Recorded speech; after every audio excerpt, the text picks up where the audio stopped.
Bon, nous allons démarrer cette conférence. C'est la deuxième conférence que l'IAER organise en quelques mois.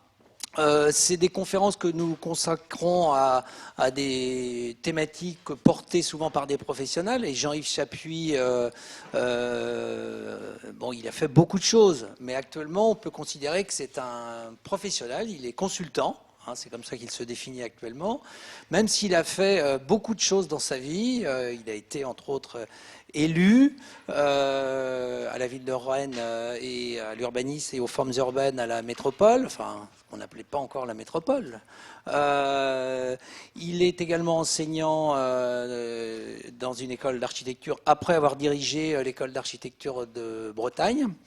Il y a quelques années. Je ne vais pas faire tout son CV, tout son parcours. Je pense qu'il reprendra d'ailleurs quelques éléments dans sa présentation de ce parcours qui explique aujourd'hui, comme on disait autrefois, d'où il parle. C'est toujours important de savoir d'où on parle.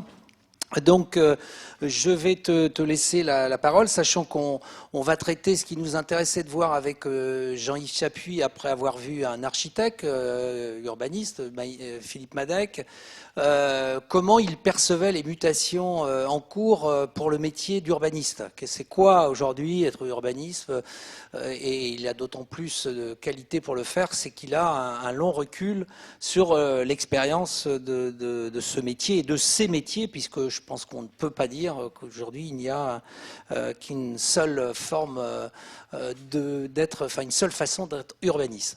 Donc voilà, merci Jean-Yves, et je te cède la parole. Alors au niveau de la forme, tu vas prendre une heure un quart à peu près, c'est ce qu'on avait prévu, et ensuite on pourra prendre une vingtaine ou une trentaine de minutes pour répondre à d'éventuelles questions que vous aurez à poser suite à l'exposé de M. Chapuis. Voilà, je te laisse. Merci.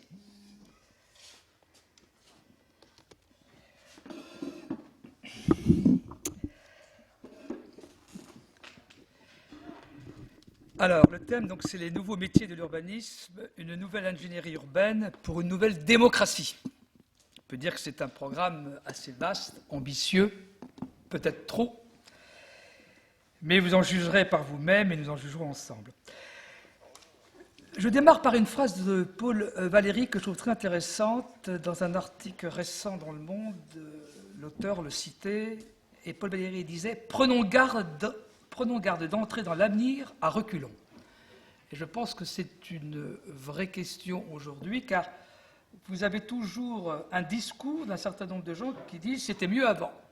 Et comme dit Gerfagnon, qui a beaucoup travaillé sur Saint-Augustin, il disait que déjà à cette époque-là, ou même sous Sénèque, on disait « c'était mieux avant ». Donc il faut toujours se méfier de revenir sur un passé que l'on glorifie bien souvent. Et j'ai encore l'occasion de le voir dans certaines agglomérations où je travaille, entre autres sur le bassin minier. Donc d'où je parle? J'ai été élu à 31 ans, donc en 83 jusqu'en 2014, donc jusqu'à 62 ans. Donc j'étais élu 31 ans. J'ai commencé à travailler à 27 ans, donc j'ai eu 4 années de vie professionnelle sans être élu. Et maintenant, donc, je continue ma vie professionnelle. Donc j'ai été élu dans le domaine de l'urbanisme à la ville de Rennes et à la métropole. C'est important de passer de fait de la ville de Rennes à la métropole parce que quand j'ai commencé à travailler, l'urbanisme était essentiellement dans la ville. On considérait que tout ce qui se faisait dans les métropoles, dans les agglomérations à l'époque, dans les districts, c'était des communes qui ne faisaient pas d'urbanisme. En fait, c'était un découpage, ce qui était souvent le cas, fait par un géomètre expert. On vendait des terrains pour construire des maisons. On avait une certaine, immodestie en pensant que finalement la ville, c'était que la ville constituée. Je rappelle souvent ce qu'avait raconté une fois Yves Chalas, le sociologue, qui a travaillé beaucoup sur le thème de la nature dans la ville. Il fait une réunion de toutes les agences d'urbanisme, enfin il participe à une réunion de tous les directeurs d'agences d'urbanisme, qui bien sûr avaient un grand discours sur la ville constituée, l'urbanisme, l'architecture, non à l'étalement urbain, tout ça. Puis à un moment donné, il leur dit « mais vous habitez où ?» Ils habitaient tous dans l'étalement urbain, sauf 2. Donc, méfions-nous un peu des discours que l'on tient, ça va être tout au long de ce que je vais vous dire un point permanent sur lequel je vais revenir. Donc la ville maintenant, elle est beaucoup plus vaste, elle est sur un territoire beaucoup plus vaste, on peut même s'interroger si est-ce qu'elle a des limites. L'autre point, c'est qu'en tant qu'élu, j'ai toujours travaillé professionnellement. C'est un point d'honneur que je me suis obligé à faire, considérant que la vie politique pouvait s'arrêter d'abord, et que deuxièmement, il était peut-être important d'avoir une vie professionnelle. Donc j'ai travaillé en SEM, j'ai travaillé à la CET, à la Caisse des dépôts, à Transdev, une filiale de la Caisse des dépôts sur les transports, à la DIV, à l'époque la délégation interministérielle à la ville, qui est devenue un ministère. J'ai travaillé comme directeur d'école d'architecture, j'ai enseigné professeur associé à l'Institut français d'urbanisme, et puis en école d'architecture, et maintenant je suis consultant en stratégie urbaine. C'est important, quand on est élu, de travailler, mais ça pose quand même le problème du statut de l'élu, et j'aurai l'occasion d'y revenir, parce qu'il n'est pas fondamentalement réglé. Or, dans une démocratie, si on veut permettre à tout citoyen de pouvoir se présenter, il faut qu'il y ait un vrai statut, ce qui n'est pas le cas aujourd'hui. L'autre chose, c'est que, en tant que consultant, aujourd'hui, je travaille essentiellement pour les collectivités locales. Donc, je travaille sur Besançon, Bordeaux, Lens-Liévin, Lyon, Nantes, Royan, Strasbourg. J'ai travaillé à Annemasse, à Bruay-la-Bussière, Béthune, La Roche-sur-Yon, Marseille. Je vais sans doute travailler sur Avignon, là, Lille, et puis Nantes, où je vais commencer au mois de mars. Je travaille dans le programme Pop Sud du PUCA, là, qui lance un nouveau programme. Et je travaille pour Europe en France, et bientôt, donc, je vais travailler pour l'Institut de la ville durable, qui est un titre horrible, un titre idiot. C'est l'Institut de la ville désirable qu'il aurait fallu dire, mais on y reviendra. Alors, qu'est-ce que je retiens de ces rencontres dans les villes, dans le travail que je fais? Alors, c'est vrai que le fait d'être consultant, mais d'avoir été élu, j'ai une certaine liberté de parole en tant que consultant, parce que j'ai une légitimité. C'est-à-dire que quand je discute avec les élus, je travaille avec les services des collectivités locales, mais quand je discute avec les élus, c'est vrai que j'ai une certaine liberté de parole, parce que j'ai une légitimité d'élu. Donc c'est une espèce de double, si vous voulez, point de vue, qui fait que mon positionnement est un peu particulier, et j'y reviendrai tout à l'heure dans les propos que je vous tiendrai. Donc qu'est-ce que je retiens de ces rencontres dans les villes? C'est qu'on ne peut pas parler de l'urbanisme, des méthodes, des métiers, sans comprendre la société dans laquelle on évolue. Ça, aujourd'hui, c'est quelque chose qui est fondamental. La société, ses problèmes ou toutes les questions de la société sont dans l'urbain. Et on ne peut absolument pas comprendre la ville si on ne s'intéresse pas à ces questions-là. Et ça entraîne quoi? Ça entraîne la mise en place de ce que j'ai appelé une maîtrise d'ouvrage urbaine, c'est-à-dire une capacité à fabriquer la ville dans un rôle donc, de maîtrise d'ouvrage, c'est-à-dire d'assemblier d'un certain nombre de compétences qui sont nécessaires et qui sont de plus en plus importantes. Et cette maîtrise d'ouvrage urbaine, elle n'est jamais évidente, car bien souvent, il y a une confusion entre maîtrise d'ouvrage urbaine et maîtrise d'œuvre urbaine. D'ailleurs, pour enseigner en école d'architecture, je fais moi des cours sur la maîtrise d'ouvrage urbaine, et il faut que j'explique toujours aux étudiants que je ne suis pas dans la maîtrise d'œuvre urbaine, mais dans la maîtrise d'ouvrage. Et le travail que je fais, c'est d'expliquer cette maîtrise d'ouvrage urbaine, c'est d'expliquer les relations entre le maître d'ouvrage urbain et la maîtrise d'œuvre urbaine, et de montrer que les architectes urbanistes sont dans la maîtrise d'œuvre, mais ils peuvent aussi, et c'est ça qui complique les choses, être dans la maîtrise d'ouvrage. Et il y a beaucoup d'architectes urbanistes sortant des écoles d'architecture qui vont travailler dans la maîtrise d'ouvrage. De la même façon que dans la maîtrise d'ouvrage, vous pouvez avoir des ingénieurs, vous pouvez avoir des métiers extrêmement différents. Et bien souvent, en plus, cette maîtrise d'ouvrage, elle a beaucoup de mal à exister dans les services d'une collectivité locale. Il y avait même confusion entre la maîtrise d'ouvrage et la maîtrise d'œuvre. Par exemple, prenons un exemple concret, quand vous avez une école à faire, donc qui est programmée dans les finances de votre collectivité locale, eh bien l'élu qui est responsable du scolaire, il dit j'ai une école à faire, il va avoir les services techniques, et souvent il y a un service des constructions en disant on va construire l'école. Mais ça, c'est la construction, c'est une maîtrise d'œuvre. Il y a peut-être à réfléchir quelle école on construit, comment on la construit, qu'est-ce que ça veut dire une école aujourd'hui, quels sont les. C'est pas que des classes, il y a peut-être autre chose. Voilà, c'est une réflexion de maîtrise d'ouvrage, et bien souvent, elle n'est pas faite. Et d'ailleurs, c'est l'un des problèmes. Quand j'ai lancé le projet urbain de la ville de Rennes, j'ai bâti en même temps une maîtrise d'ouvrage urbaine. Et on va le voir que c'est ça. Or, cette maîtrise d'ouvrage urbaine, elle évolue énormément aujourd'hui. Et donc, le métier que vous allez faire, en tant que maître d'ouvrage urbain, il va beaucoup évoluer. Il va beaucoup évoluer parce que, en fait, les problèmes de la société sont dans la ville. On va voir qu'est-ce que ça veut dire.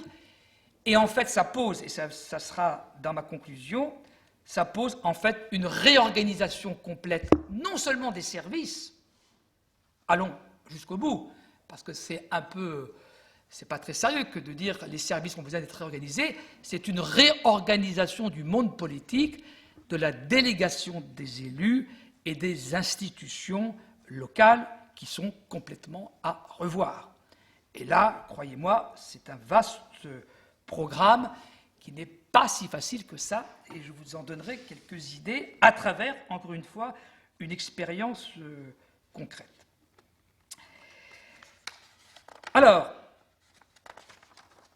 l'évolution, donc, on arrivera donc à cette évolution donc, des institutions. Je m'appuierai sur un constitutionnaliste, Dominique Rousseau, et puis un sociologue qu'on connaît bien, Pierre Rosanvallon. Donc, maintenant, je reviens au départ, après cette introduction, ces quelques questionnements. D'où est-ce qu'on part aujourd'hui? Je vais essayer de partir d'un point particulier, c'est que si on part de l'urbanisme des Trente Glorieuses, on peut dire que si on le caractérise, cet urbanisme-là, alors je prends une phrase de Jacques Donzelot qui est un petit peu sévère, mais qui est, je crois, assez vraie.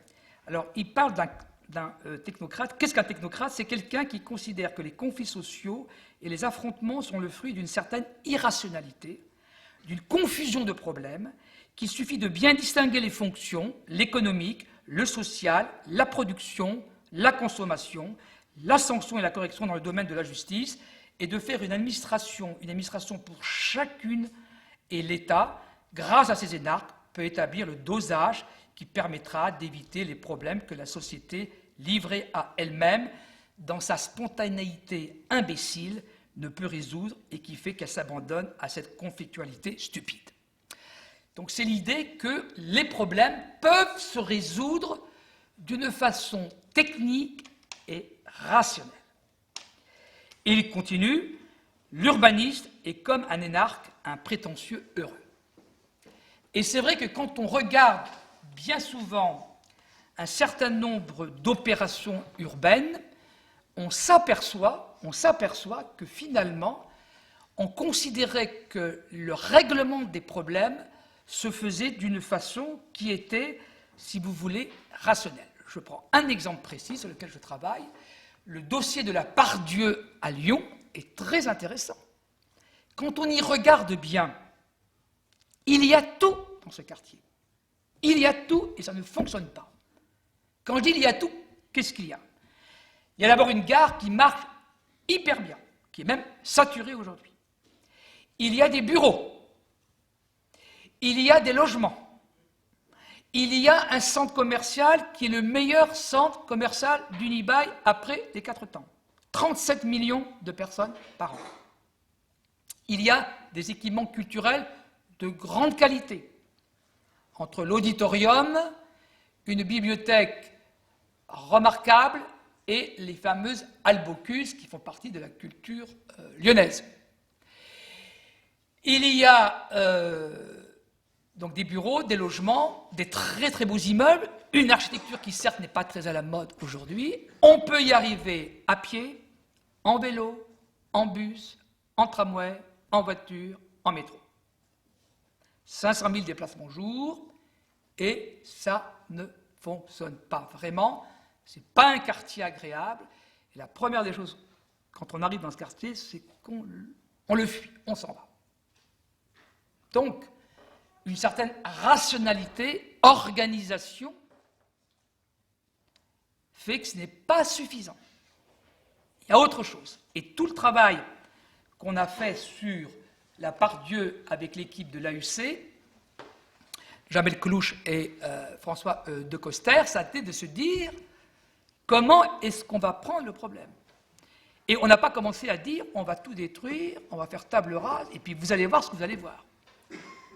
La ville existe, ce quartier-là existe. Eh bien, on va essayer de réfléchir comment faire pour donner envie d'y rester.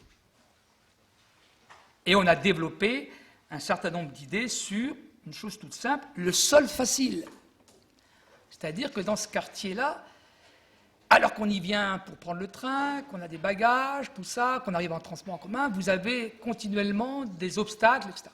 Donc déjà, dégager, organiser cet espace public facile.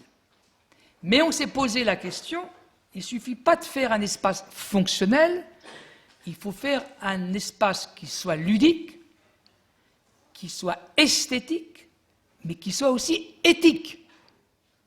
Éthique. Or, aujourd'hui, on a un certain nombre d'enquêtes sur l'espace public, en plus avec ce qui s'est passé donc en Allemagne récemment, où on sait que la femme dans l'espace public est souvent très mal à l'aise. Donc ça, c'est une question d'aménagement aujourd'hui, qu'il faut traiter.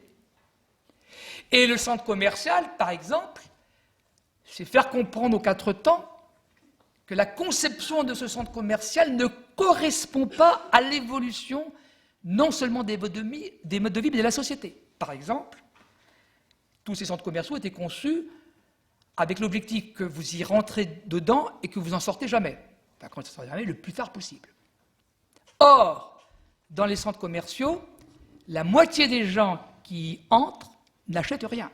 C'est-à-dire que c'est un autre rôle que le commerce, c'est aussi un rôle de centralité, d'accès, de frottement, d'échange, tout ça, etc. Et Unibail, qui au départ voulait dépenser quelques dizaines de millions sur la restructuration de son centre, va en dépenser 350 millions. Et comment est-ce qu'on a réussi à faire dépenser 350 millions? Pas pour le plaisir de dépenser de l'argent, c'est qu'on a travaillé sur qu'est-ce que c'est que la conception d'un centre commercial aujourd'hui, alors qu'il marchait très bien, et que le directeur de centre commercial, il est jugé sur des critères économiques. Donc il a fallu qu'on fasse comprendre à Unibail qu'il fallait juger aussi un centre commercial et son équipe sur d'autres critères. C'est ce que j'appelle le droit d'ingérence. C'est-à-dire que vous allez être amené à avoir un droit d'ingérence. Donc vous voyez, il faut une vraie maîtrise d'ouvrage urbaine puissante, extrêmement puissante. Parce que vous imaginez bien que ce droit d'ingérence, ce n'est pas uniquement l'équipe technique et les propositions qu'on a faites. Il fallait avoir la conviction politique du président maire Gérard Collomb. Et qu'est-ce qu'on a fait? C'est qu'on a organisé des workshops où on a fait venir un spécialiste de la consommation émotionnelle, comme il en parle très bien, Gilles Lipovitsky, qui a montré un peu comment les gens fonctionnaient par rapport à la consommation, quel était le rôle de cette consommation dans la société par rapport aux êtres humains. Et puis on a regardé un certain nombre de centres commerciaux qui se font ailleurs, surtout en Asie d'ailleurs, et on a fait un échange avec Unibail, la maîtrise d'ouvrage urbaine, l'équipe donc de la Part-Dieu, la directrice de l'aménagement qui suivait ce dossier-là avec une personne qu'elle avait nommée pour le projet urbain, et donc ce sociologue, Gilles Lipovitsky, il y avait aussi Olivier Mongin, on a discuté, si vous voulez, de ces questions-là. On a eu un échange, si vous voulez, entre la recherche, les gestionnaires et l'évolution un peu de ce que l'on pouvait voir. Donc, vous voyez, l'irrationalité, elle est aussi dans notre comportement. Bon, autre projet aussi rationnel qui aujourd'hui pose un énorme problème dans Paris, c'est que le fameux périphérique a été construit sur une ceinture verte qui existait en fait autour de Paris. tout d'un coup, on a construit des logements, on s'est dit, les gens ont des voitures, on va sortir, c'est formidable, on a un périph', tout ça. Et aujourd'hui, ce périph' pose d'énormes problèmes, parce que Paris n'a pas su dépasser ses propres limites. Ce que n'a pas fait Berlin, qui au XIXe siècle s'est agrandi, et Berlin fait aujourd'hui 8 fois Paris, avec à peine le double de la population, et peut gérer, si vous voulez, une grande ville, quoi. Là, ce périph', c'est quelque chose d'absolument terrible, qui n'a pas de sens, qui était uniquement une certaine rationalité. Maintenant, ça ne veut pas dire qu'il faut être tout le temps irrationnel. Il faut bien que la ville elle fonctionne, il faut bien que les bâtiments tiennent, il faut bien que les rues soient faites, que les routes soient faites, etc. Mais, je veux dire, il y a toute autre chose qui est nécessaire. Alors, quand on dit qu'il faut comprendre les modes de vie, en fait, d'une grande évolution, c'est que vous avez donc le développement de ce qu'on appelle l'individuation. Ce n'est pas l'individualisme simplement, c'est l'individuation, c'est-à-dire que c'est l'émancipation de chaque être humain. Et ça, c'est un point qui est très positif, qui est très important. N'oublions pas, c'est Pierre-Henri Tavoyot qui le dit, en 1894, on demande à Léon Bourgeois qu'est-ce que c'est qu'un adulte. Il dit c'est un père de famille, un soldat et un citoyen. La femme n'existait pas. On a attendu quand même les années Giscard pour que dans le couple, chacun puisse avoir un compte bancaire séparé. Puis il y en a plein d'autres choses comme ça qu'on pourrait... Souvenez-vous du débat sur l'avortement à l'Assemblée nationale, des propos qui étaient tenus par un certain nombre de députés. Ou sur la famille aujourd'hui, de sénateurs ou de députés qui prennent tout d'un coup des discours outragés, alors que ces bons hommes, quand ils sont à Paris, trompent allègrement leur compagne ou leur femme, mais devant la famille. Donc, faisons très attention, vous avez donc des évolutions qui ne sont pas aussi évidentes que ça. Et ce qui se passe, c'est qu'en insistant sur l'invention de chacun, l'invention de soi, comme dit Kaufmann, et ce que dit surtout Alain Ehrenberg, que je vous conseille de lire, pour moi c'est celui qui dit les choses les plus fortes dans ce domaine-là, c'est qu'en fait la santé mentale est devenue une question sociale. C'est-à-dire à force de demander à chacun d'être bien dans sa peau, dans sa vie affective, sa vie privée, sa vie publique, son travail, tout ça, il y a une espèce de souffrance et ce qu'il appelle un homme incertain. On est dans l'homme incertain, c'est-à-dire qu'à un moment donné, on se demande est-ce qu'on est à la hauteur des exigences de ce que l'on souhaite, de ce que l'on veut, et par rapport aux autres, quoi. Et il n'y a plus les cadres collectifs dans lesquels on était. Mais ça ne veut pas dire qu'on n'a pas de vie collective, de vie sociale, tout ça. Simplement, elle est autre aujourd'hui. Elle est différente. Elle part en fait de choses extrêmement concrètes, et c'est ça qui est difficile à comprendre, parce que cette incertitude de l'être, si vous voulez, eh bien, elle entraîne des conséquences très importantes. Alain Ehrenberg dit, ce n'est pas parce que la vie humaine apparaît plus personnelle aujourd'hui qu'elle est moins sociale, moins politique ou moins institutionnelle. Elle l'est autrement. Et donc cette incertitude, elle crée des angoisses, et surtout, elle devient difficile pour les institutions, ou que ce soit les élus, ou les institutions, ou les services. Comment est-ce qu'on traite cette espèce de mal-être qui peut arriver? Récemment, j'ai rencontré la maire de Nantes, qui a très très bien compris cette problématique-là, et qui me disait, c'est vrai, dans ce que vous m'expliquez, je vous prends cet exemple, je viens de rencontrer il n'y a pas très longtemps une responsable de l'action sociale, qui me dit, quand j'ai en face de moi un SDF, je sais comment traiter le sujet, parce que ce sont des cas que l'on connaît. Mais quand j'ai une jeune femme, comme j'ai eu récemment, famille monoparentale, qui a à la fois un manque affectif, un problème avec ses enfants et un problème de boulot, cette espèce de mal-être général, comment est-ce qu'on fait? Et ça, c'est quelque chose dont on ne mesure pas fondamentalement les difficultés. Et ça va être quelque chose qui est extrêmement prégnant, et vous allez voir, ça a des conséquences sur la manière de travailler qui sont très, très, très importantes. La deuxième chose, c'est qu'on est dans une économie incertaine. Là, vous avez des points de vue très différents. Si vous lisez le dernier livre de Daniel Cohen, il vous dit, finalement, la révolution numérique ne va pas apporter nécessairement beaucoup d'emplois nouveaux. Il pense même que, en reprenant les thèses d'un Américain, Gordon, que Il y a les métiers en haut de l'affiche qui vont se développer, ceux du bas. Alors ceux du bas, c'est quoi? C'est travailler dans la restauration, service à la personne, c'est dans les hôtels, tout ça. Et puis il y a tout l'intermédiaire où ça va être difficile. Vous avez par contre Philippe Aghion, économiste et professeur au Collège de France, qui dit, lui, non, il y aura de la création, on ne sait pas trop comment. Il rejoint d'ailleurs Pierre Vels ou Laurent Berger, là, le responsable de la CFDT, qui dit, on ne connaît pas les 3/4 des métiers, des emplois, enfin oui, des métiers qu'il y aura demain, et donc il y a beaucoup d'incertitudes.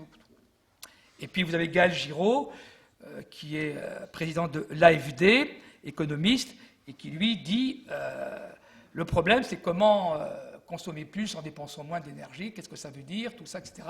Et qui s'interroge, comme les trois d'ailleurs, sur le PIB, sur la conception du PIB, dont on sait très bien que ça ne correspond plus uniquement à ce qui se passe, c'est-à-dire qu'on ne peut pas être sur du quantitatif, il y a le problème qualitatif, la prospérité, et comment est-ce qu'on traite ces problèmes-là. Donc on voit bien que cette incertitude, si vous voulez, de l'être d'abord, de l'économie dans laquelle on est, elle est aussi dans les territoires.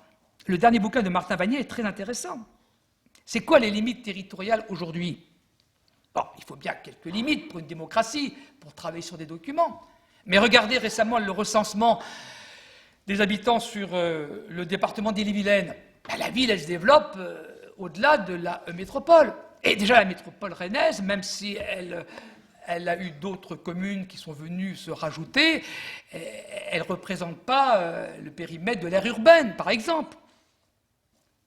Et puis, est-ce qu'on s'arrête? Moi, une grande question que je me suis posée dans mon livre « La Reine, la ville archipel », d'où l'intérêt d'ailleurs de ce concept qui malheureusement est un peu abandonné aujourd'hui, c'était de dire que Dinard, Saint-Malo, Rennes, Notre-Dame-des-Landes, Nantes, Saint-Nazaire, il y a une espèce de conurbation, il y a quelque chose.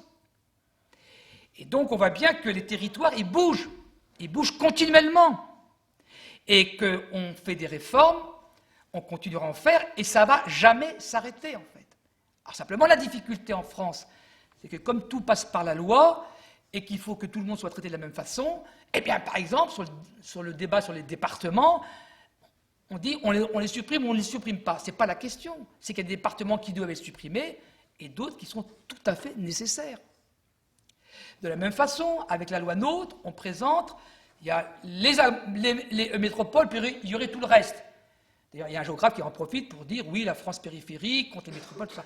On clive, alors qu'il y a du périurbain, il y a une France périphérique qui marche très bien. Moi, je travaille sur Royan, la CARA, l'agglomération de Royan, elle marche très bien. 80 000 habitants, pas très bien reliés par le train, et ça fonctionne quand même très bien.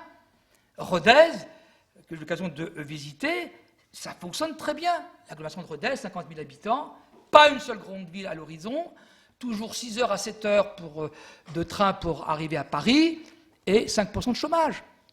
Donc, si vous voulez, l'autre chose, c'est que c'est non seulement une incertitude, c'est non seulement des territoires qui bougent, mais c'est aussi une certaine complexité. Or, on a toujours tendance à vouloir simplifier tout le temps. Et reconnaître l'incertitude, c'est reconnaître aussi cette complexité.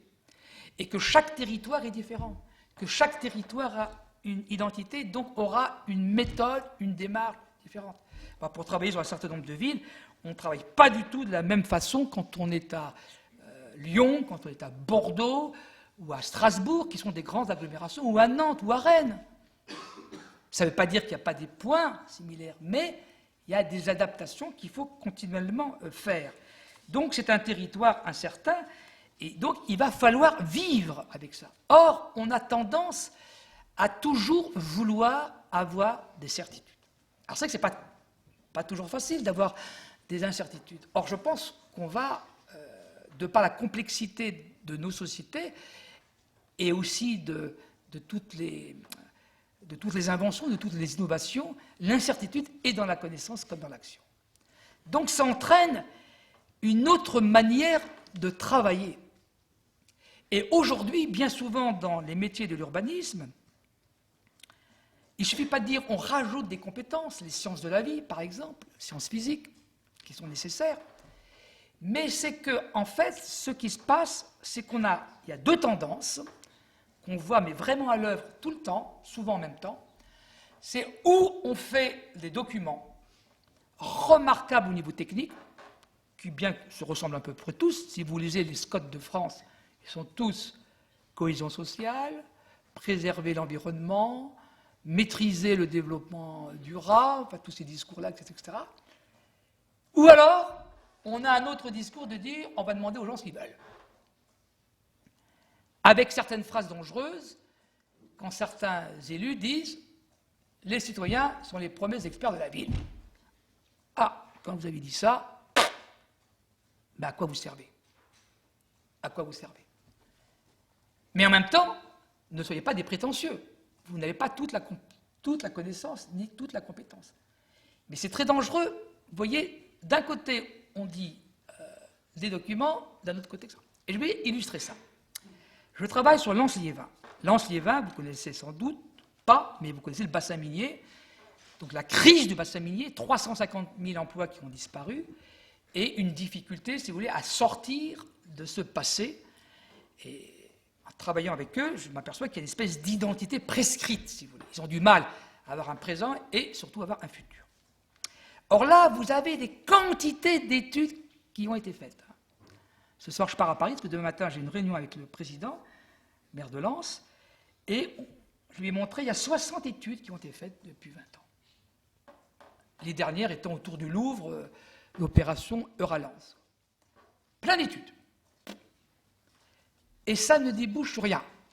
C'est-à-dire que ces études, elles sont rangées après dans les placards. Alors, on a fait les Scott, on a fait le PLH, le PDU. Maintenant, on a un grand tracé d'un transport en commun, tout ça, etc. Euralens a développé, la chaîne des parcs que Michel Desvignes a inventé, tout ça. Et après, il n'y a rien du tout. Et quand on m'a demandé de travailler sur le projet de territoire, je travaille avec une jeune équipe d'urbanistes ville ouverte qui sont des gens qui travaillent beaucoup sur la concertation urbaine. Eh bien, on s'est dit, on ne va pas faire un document supplémentaire. On ne va pas faire un document supplémentaire. Alors on a dit, ah bon, on n'est pas faire un document? Alors si on n'est pas écrit, si, on va écrire. Mais on va faire un film, on va rencontrer les gens, et on va mettre en place une maîtrise d'ouvrage urbaine, une organisation. Parce que pour prendre, par exemple, le problème de l'emploi, de l'économie, le maire me dit, mais c'est vrai, M. je reçois plein de monde. Puis je dis, oui, vous recevez plein de monde. Alors, il reçoit plein de monde, par exemple. Par exemple, comme il y a Louvre-Lens, on a l'idée de faire un hôtel d'un certain niveau. Alors, il reçoit toutes les grandes enseignes. Mais il les reçoit toutes. Il n'a pas de stratégie où je vais les implanter, tout ça, etc. Il reçoit. Et il reçoit aussi plein de gens qui veulent s'implanter, parce qu'on est à quand même 1 heure de Paris, une demi-heure de Lille. Mais je lui dis, mais est-ce que les gens qui proposent, là, qui viennent là, est-ce qu'ils peuvent employer les gens que vous avez sur place qui sont au chômage? Ah, je ne me suis pas posé cette question-là. Ben, j'ai écouté, l'employabilité des gens est quand même fondamentale. Parce que qu'est-ce qui se passe aujourd'hui? Vous avez 48% de la population sur Liévin qui vote Front National et à peu près la même sur Lens. Donc je lui dis, ça continue comme ça, la prochaine fois, vous sautez. Ah, il a pris conscience de ça. C'est une bonne chose, comme ça nous permet un peu de se fâcher. Mais quand je lui dis, mais on va créer des groupes, donc on va créer des groupes sur l'économie, l'emploi, sur le territoire aussi, toute la qualité du territoire, le passage de l'archipel noir à l'archipel vert, sur la mobilité, tout ça, etc. Et puis vous allez me nommer un élu coordinateur, quelqu'un des services, et puis comme il y a beaucoup de partenaires extérieurs, on va mettre aussi partenaires extérieurs, etc. Vous vous rendez compte, il a fallu 6 mois pour faire comprendre ça. C'est quand même assez étonnant. C'est-à-dire que tout le monde recevait tout le monde, et il n'y avait pas, non seulement pas de stratégie, mais pas d'organisation. Comment est-ce que je travaille? Et ça, cette maîtrise d'ouvrage urbaine, elle est fondamentale de la mettre en place. Par exemple, sur la partie logement, vie quotidienne. Il y a un nouvel hôpital qui se construit. Il y a un problème énorme dans cet agglo, c'est l'addiction à l'alcool. Donc je lui ai dit, est-ce que vous avez discuté avec le directeur d'hôpital sur les services? Il y a un certain nombre de services qui ne vous regardent pas, qui sont des services de la santé publique, mais il y a peut-être des services spécifiques qu'on peut peut-être développer étant donné la situation. Elle me dit, ah bon, croyez que... Mais ça ne me regarde pas, moi, c'est l'ARS qui s'occupe de ça. Mais je dis, mais attendez, il faut vous occuper quand même de de vos citoyens. Il y a quand même une vraie question de fond. Donc vous voyez, ce n'est pas si évident que ça, que d'organiser un travail, une méthode, un développement, à partir de documents. Parce qu'il y a des très bons documents qui ont été faits. Euralance, par exemple, Pierre Vels, qui est le responsable du plateau de Saclay, qui est un économiste sociologue, qui est un type vraiment remarquable, il a fait le travail. Il est venu travailler avec les associations de formation. Parce que je dis, il faut quand même que vos métiers, il faut aussi que l'école, on voit aussi quelles sont les formations qui sont proposées. Est-ce que ça débouche sur des métiers possibles ou pas? Ça a été fait. Mais après, vous n'avez pas une organisation à la fois politique et technique qui se met en place. Alors c'est vrai que moi, venant d'une ville où j'étais élu, où on avait cette organisation-là, c'est quand même très très étonnant. Mais dans d'autres endroits, ce n'est pas mieux, et dans certaines villes, comme Strasbourg, c'est pas si extraordinaire que ça. Strasbourg, qui est en communauté urbaine, eh bien, n'avait pas fait de PLUI. Et moi, je pensais qu'il était fait, puis quand je suis arrivé, non. On a refait le PLU de Strasbourg, et puis à un moment donné, eh bien, en relisant les textes, on s'est aperçu qu'il fallait absolument le faire, sinon la communauté urbaine, c'est une obligation. Moi, je pensais que toutes les communautés urbaines l'avaient fait. Non. Et le président ne voulait pas le faire, parce que le maire ne voulait pas le faire. Mais vous êtes obligé.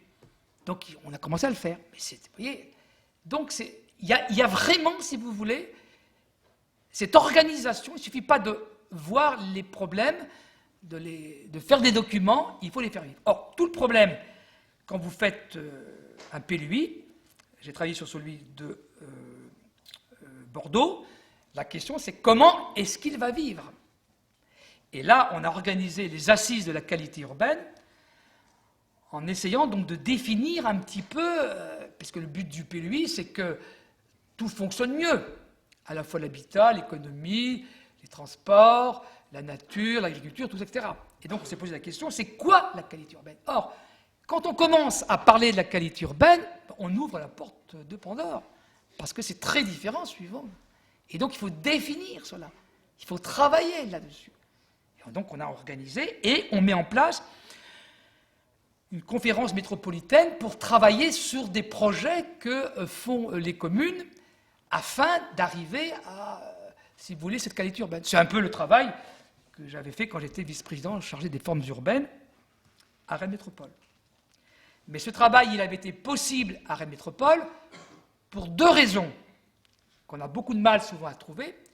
C'est qu'il y avait d'abord une volonté politique du président, à l'époque Edmond Hervé, qui avait créé une direction de l'aménagement que les maires ne voulaient pas. Que les maires ne voulaient pas. Il a confié à Christian Le Petit, qui est là dans cette salle, et qui a eu au début énormément de mal. Il a été convoqué par Saint-Termaire, qui ont dit s'ils avaient pu lui mettre un coup de pied aux fesses, etc. Mais lui, peut-être aussi, il avait envie de leur mettre un coup de pied aux fesses. Et le président a tenu, et moi, je me suis appuyé sur cette direction-là pour mettre en place cette qualité urbaine dans les communes. Et s'il n'y avait pas eu cette direction, ça n'aurait pas été possible. Donc les choses, ce qu'il faut savoir, c'est que les choses ne sont jamais faciles quand on essaie d'organiser ce travail à la fois qualitatif, dès qu'on sort de la rationalité et dès qu'on commence à se dire c'est quoi vivre en société, c'est quoi vivre ensemble, etc. Et c'est pour ça que quand on a abordé les problèmes des modes de vie, ça permet de sortir des problèmes, si vous voulez, idéologiques. J'ai travaillé avec le maire de Saint-Germain-en-Laye. Saint-Germain-en-Laye, c'est extraordinaire comme commune. Je peux vous dire que c'est coton. Et le maire me pose la question, je fais une opération urbaine autour de la gare, je ne veux pas faire de densité. C'est toujours la même chose, pas de densité. Mais le débat de la densité est un faux débat. Qu'est-ce que c'est le débat de la densité? Parce que là, la presse, qui souvent a du mal à comprendre l'urbanisme, parce que l'urbanisme, ça s'apprend, c'est pas en 3 phrases, c'est une discussion. Alors, les journalistes, souvent, ils ont des articles courts, il faut que ce soit clair. Alors, ils pensent qu'en objectivant la densité. Alors, la première des choses, d'abord, c'est que les quartiers les moins denses, c'est les grands ensembles. Or, et les quartiers les plus denses, c'est les centres historiques ou les lotissements. Le centre de Paris, le quartier haussmannien, est 2 fois plus dense que la Défense. Donc, quand les gens ils parlent de densité, ce n'est pas du tout la densité dont ils parlent. C'est qu'ils veulent des gens comme eux autour d'eux. Et comme ça ne se dit pas comme ça, alors on dit on ne veut pas de densité. Et c'est ce que me disait le maire, en fait, de Saint-Germain-en-Laye. Et alors, comment j'ai pris le problème?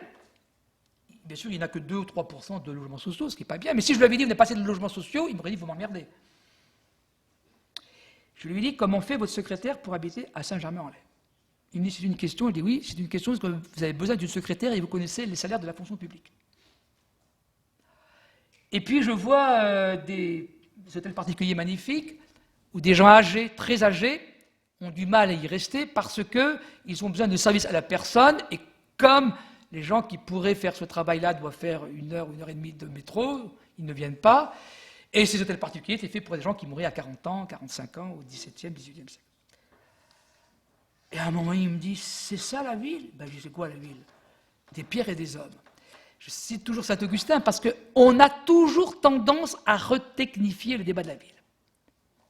Hein, aujourd'hui, on fait des éco-cités, des éco-quartiers, et on fait de la transition énergétique. L'éco-cité de Via Silva à Rennes, c'est très intéressant. Si vous regardez la qualité du travail qui a été fait à la fois par la maîtrise d'ouvrage urbaine et par la maîtrise d'œuvre Christian de Villers, le quartier est remarquable. Remarquable. Transport en commun, le métro qui arrive, dans une certaine densité, qualité des espaces, forme urbaine diversifiée, tout ça, etc. Et les gens disent, si on peut avoir de l'énergie positive, c'est super, bon, tout ça. Mais ce n'est pas que ça, l'écocité. C'est aussi une conception urbaine, donc un certain frottement. Or, cette opération se faisait dans une commune, pour une grande partie, Cesson, qui a un développement urbain qui n'a rien à voir avec ce que proposait l'écocité. Donc, vis-à-vis de l'État, la démarche de la métropole rennaise est remarquable, mais vis-à-vis des citoyens, ils ont viré l'équipe qui défendait cette opération-là. Alors on peut passer, sans doute que l'équipe ne défendait pas tant que ça, pour plein de raisons. Mais quelle est la question? Ça ne veut pas dire qu'on arrivera nécessairement à convaincre tout le monde. Mais c'est vrai que une question d'une commune qui a 18 000 habitants, qui va en recevoir 40 000, ils disent, ils se foutent de notre gueule, c'est nous qui allons payer tout le développement de l'agglomération. Il fallait donc expliquer. Et quand les gens disaient on veut garder le Cesson d'autrefois, ça voulait dire quoi? C'est le Cesson qui faisait 500 habitants, 1000, 5000, 10 000, 12 000. Vous aviez tout un travail, vous voyez, de stratégie, de rendre lisible le développement de ce que vous voulez faire dans la ville. Et c'est là la vraie question. C'est comment? C'est pas à la fois de faire des documents techniques qu'il faut faire, c'est pas suffisant. C'est pas à la fois de demander aux gens ce qu'ils veulent. Moi, j'ai été élu 31 ans, ce que j'ai retenu, c'est que les gens ne voulaient pas vivre ensemble, ne voulaient pas vivre en ville, et j'ai entendu le discours du Front National dans tous les quartiers de Rennes. À Rennes! Donc imaginez ailleurs. Donc, il faut rendre votre démarche urbaine lisible, c'est-à-dire d'expliquer un certain nombre de choses, en disant, attendez, Cesson, ça va grossir parce qu'on est dans les communes autour de Rennes, ça va prendre une autre dimension, vous avez des transports, vous aviez le vieillissement de la population, donc quelle mobilité? Le débat sur la mobilité est fondamental. Et il faut que les gens puissent être visibles. Alors ça, c'est la grande question de ce que aussi Jacques Donzot appelle les routes sociales. C'est-à-dire que vous avez un certain nombre de gens qui ont un capital social. La plupart d'entre vous ici représentez plutôt des couches moyennes, et on a un capital social. Donc on a des réseaux, et on a des liens. Voilà. Or, il y a beaucoup de gens qui n'ont pas ces liens, qui n'ont pas ces réseaux.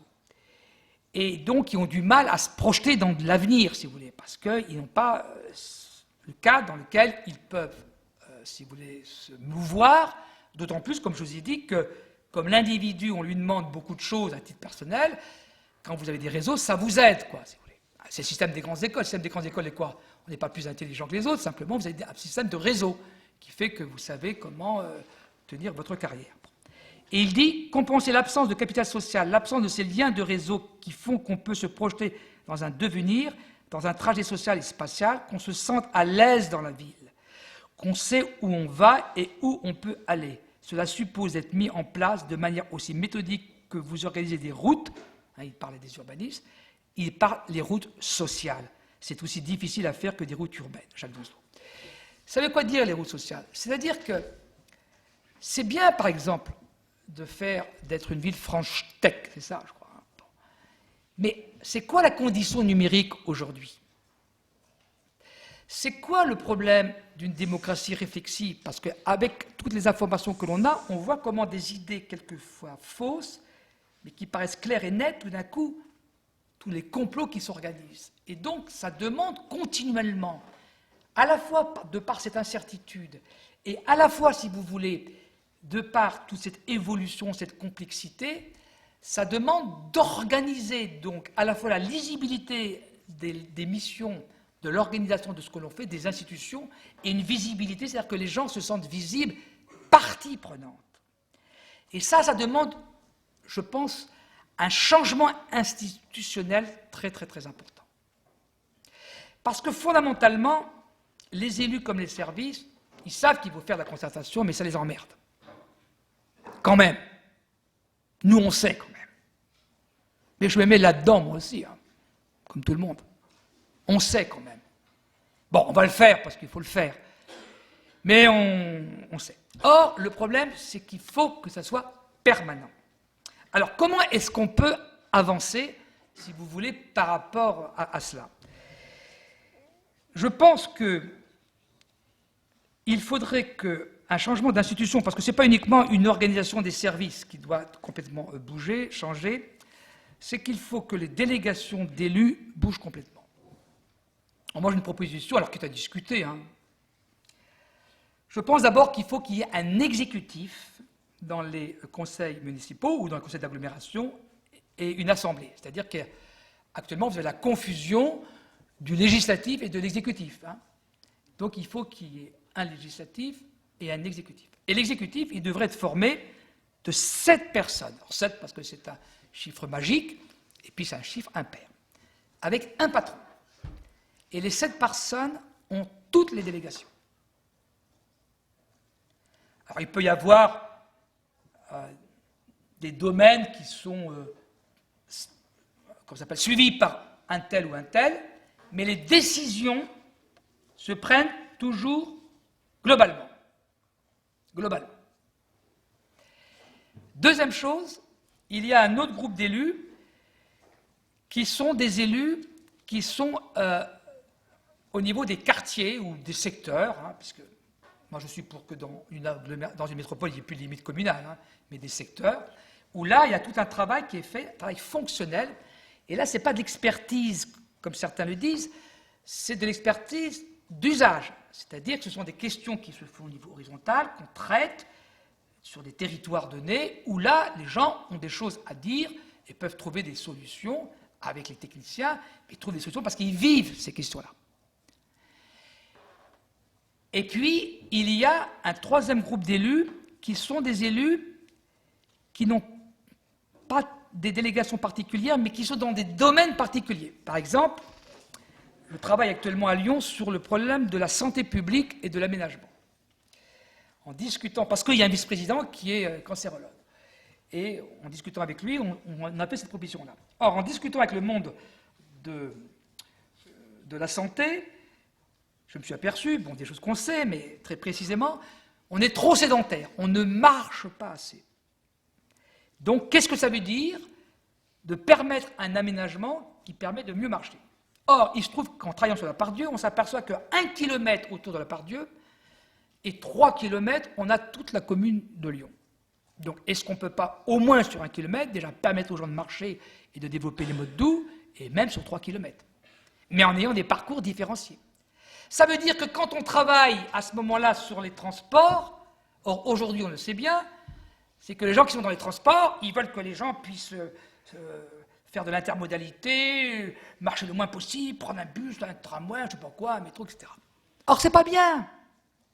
Il faut au contraire compliquer les transports en commun aujourd'hui. Et si vous dites ça dans une démarche classique, vous allez avoir les services du déplacement qui vont dire « pas question, On est là au contraire, nous, pour que les gens soient transportés comme une chaise à porteur. Mais non, ce n'est pas possible, ce n'est pas bien.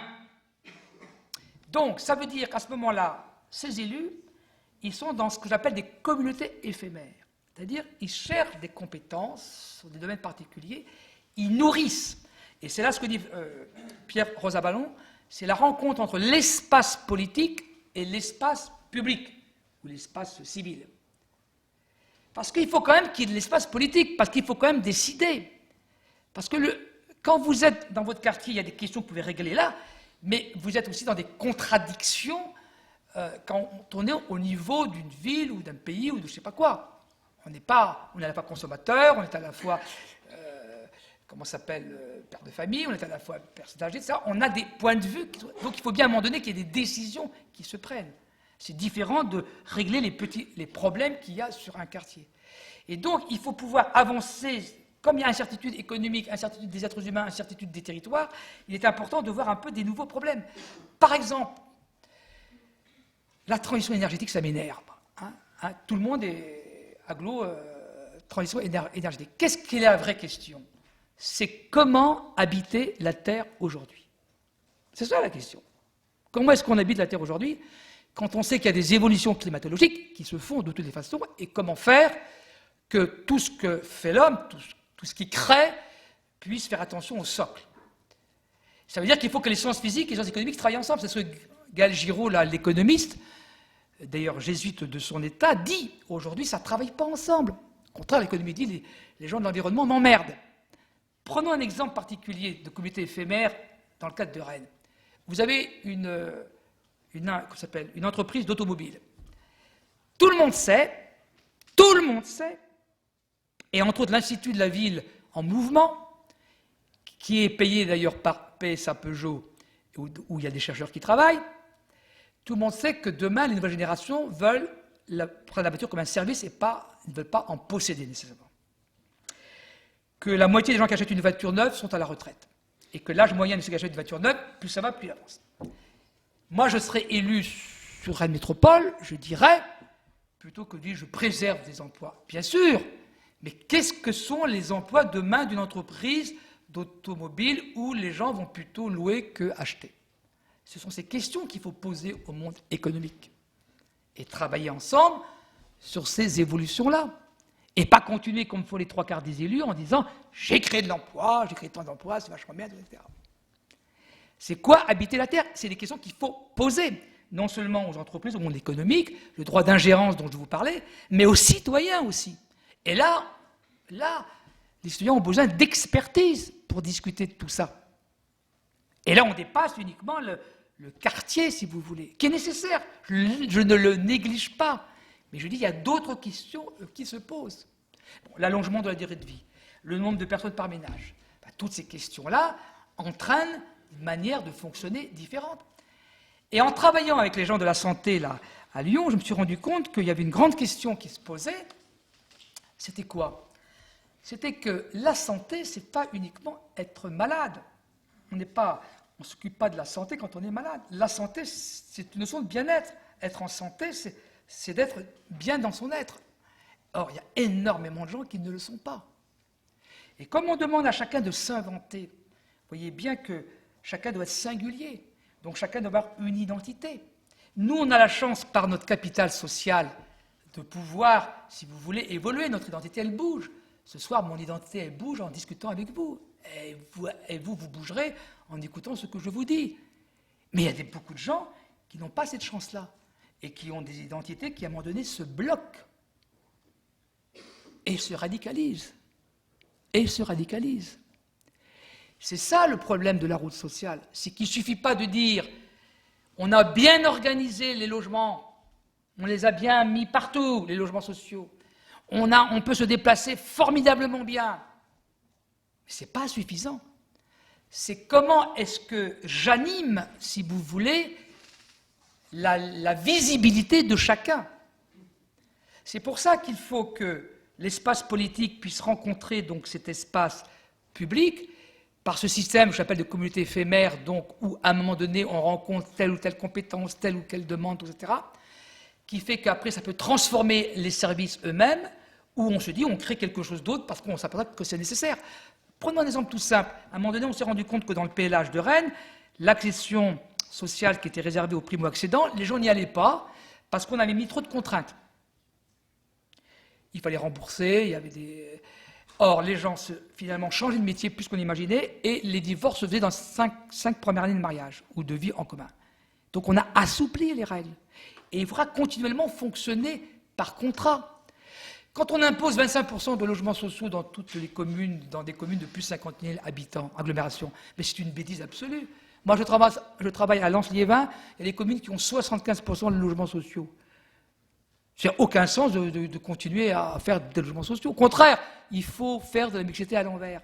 Donc, c'est des choses contractuelles qui doivent se traiter au niveau d'une agglomération. Et je pense que sur l'agglomération comme Rennes ou comme d'autres, il y a des communes qui doivent avoir plus de logements sociaux que d'autres, tout simplement de par leur situation, si vous voulez. Donc, si vous voulez, c'est tout ce changement-là, et surtout être ouvert, si vous voulez, à des quantités d'évolution. Donc, ce phénomène de communauté éphémère, la rencontre entre l'espace politique et l'espace public, ça doit permettre de nourrir le fameux exécutif de cette personne qui peut être élu que 2 fois, donc 12 ans, et après c'est terminé. Simplement, il faut, et là je revenais à ce que je vous disais au départ, il faut qu'à ce moment-là, la société soit capable de leur redonner du travail s'ils ne peuvent pas en trouver par eux-mêmes.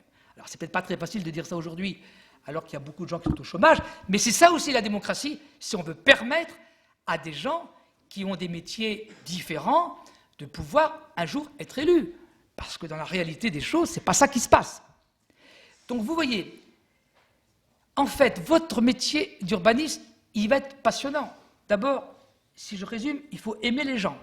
Si vous n'aimez pas les gens, quittez cette salle, devenez banquier ou je ne sais pas quoi, ou militaire peut-être. Militaires, bien que les militaires maintenant sont mieux que ce qu'ils étaient. Mais...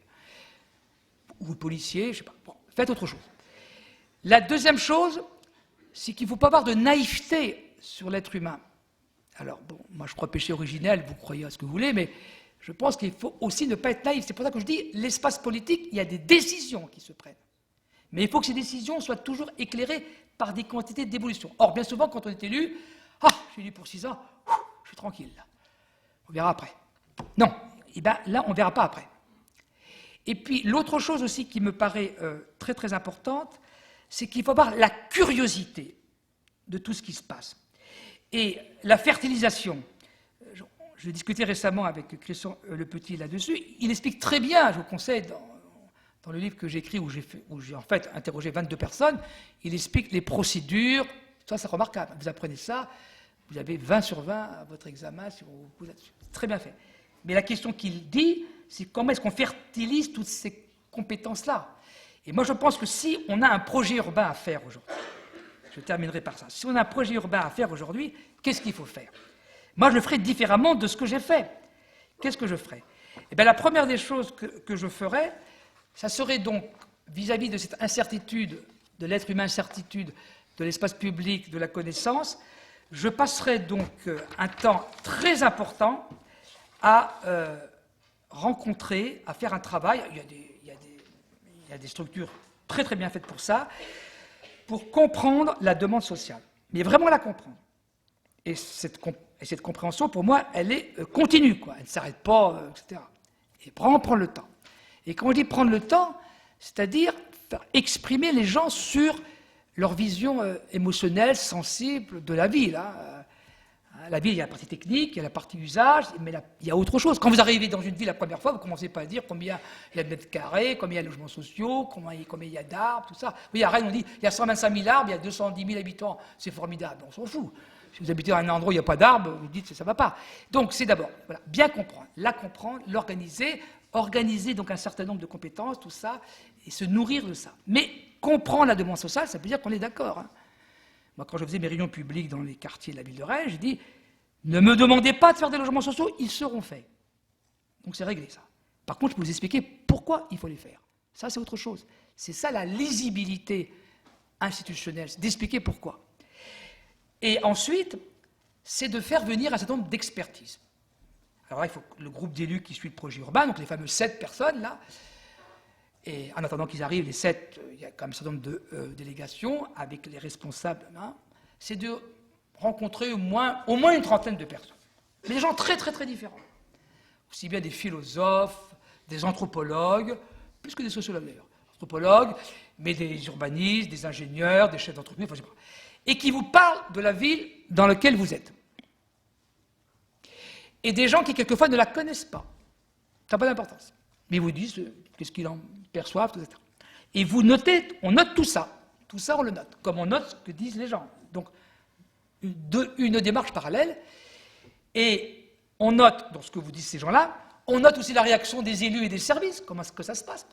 Alors, ça veut dire aussi que le leader politique qui gère ça, il peut dire Monsieur le directeur général de l'aménagement, Monsieur Le Petit, que pensez-vous de ce que disent les collègues ou de ce qu'a dit l'expert? Et que cette personne se sente libre de pouvoir le dire. Je fais exprès de le dire parce que ce n'est pas toujours facile. Le Petit, il a connu, une fois quand Edmond Hervé lui avait demandé qu'est-ce que vous pensez là il avait dit je ne suis pas tout à fait d'accord avec ce qu'a dit un premier vice-président de l'époque, qu'Alexis Marigny connaît bien. Et bien, le gars avait dit comment? Il a le droit de penser lui aussi? Eh oui, il a le droit de penser. Et il pense très bien en plus. C'est-à-dire que c'est une capacité aussi à dire tous ces gens-là s'expriment. Ils sont dans des statuts différents, mais ils s'expriment. Alors, on note tout ça, on en fait après un document, et on lance à ce moment-là l'appel d'offres auprès de la maîtrise d'œuvre urbaine. Et pas comme on fait souvent, on fait un cahier des charges, chiant comme tout, incompréhensible, très tenu pour empêcher que la maîtrise d'œuvre surtout réfléchisse bien. On va cadrer les trucs, tout ça. Dans la concertation, on dit il faut faire des groupes de 30 personnes, il y aura 3 réunions qui se passeront en telle heure. Tout ça. On fait même des visites organisées avant, en disant on va voir comment les gens vont se balader. Alors qu'ils ne vont pas du tout se balader comme ça, tout ça.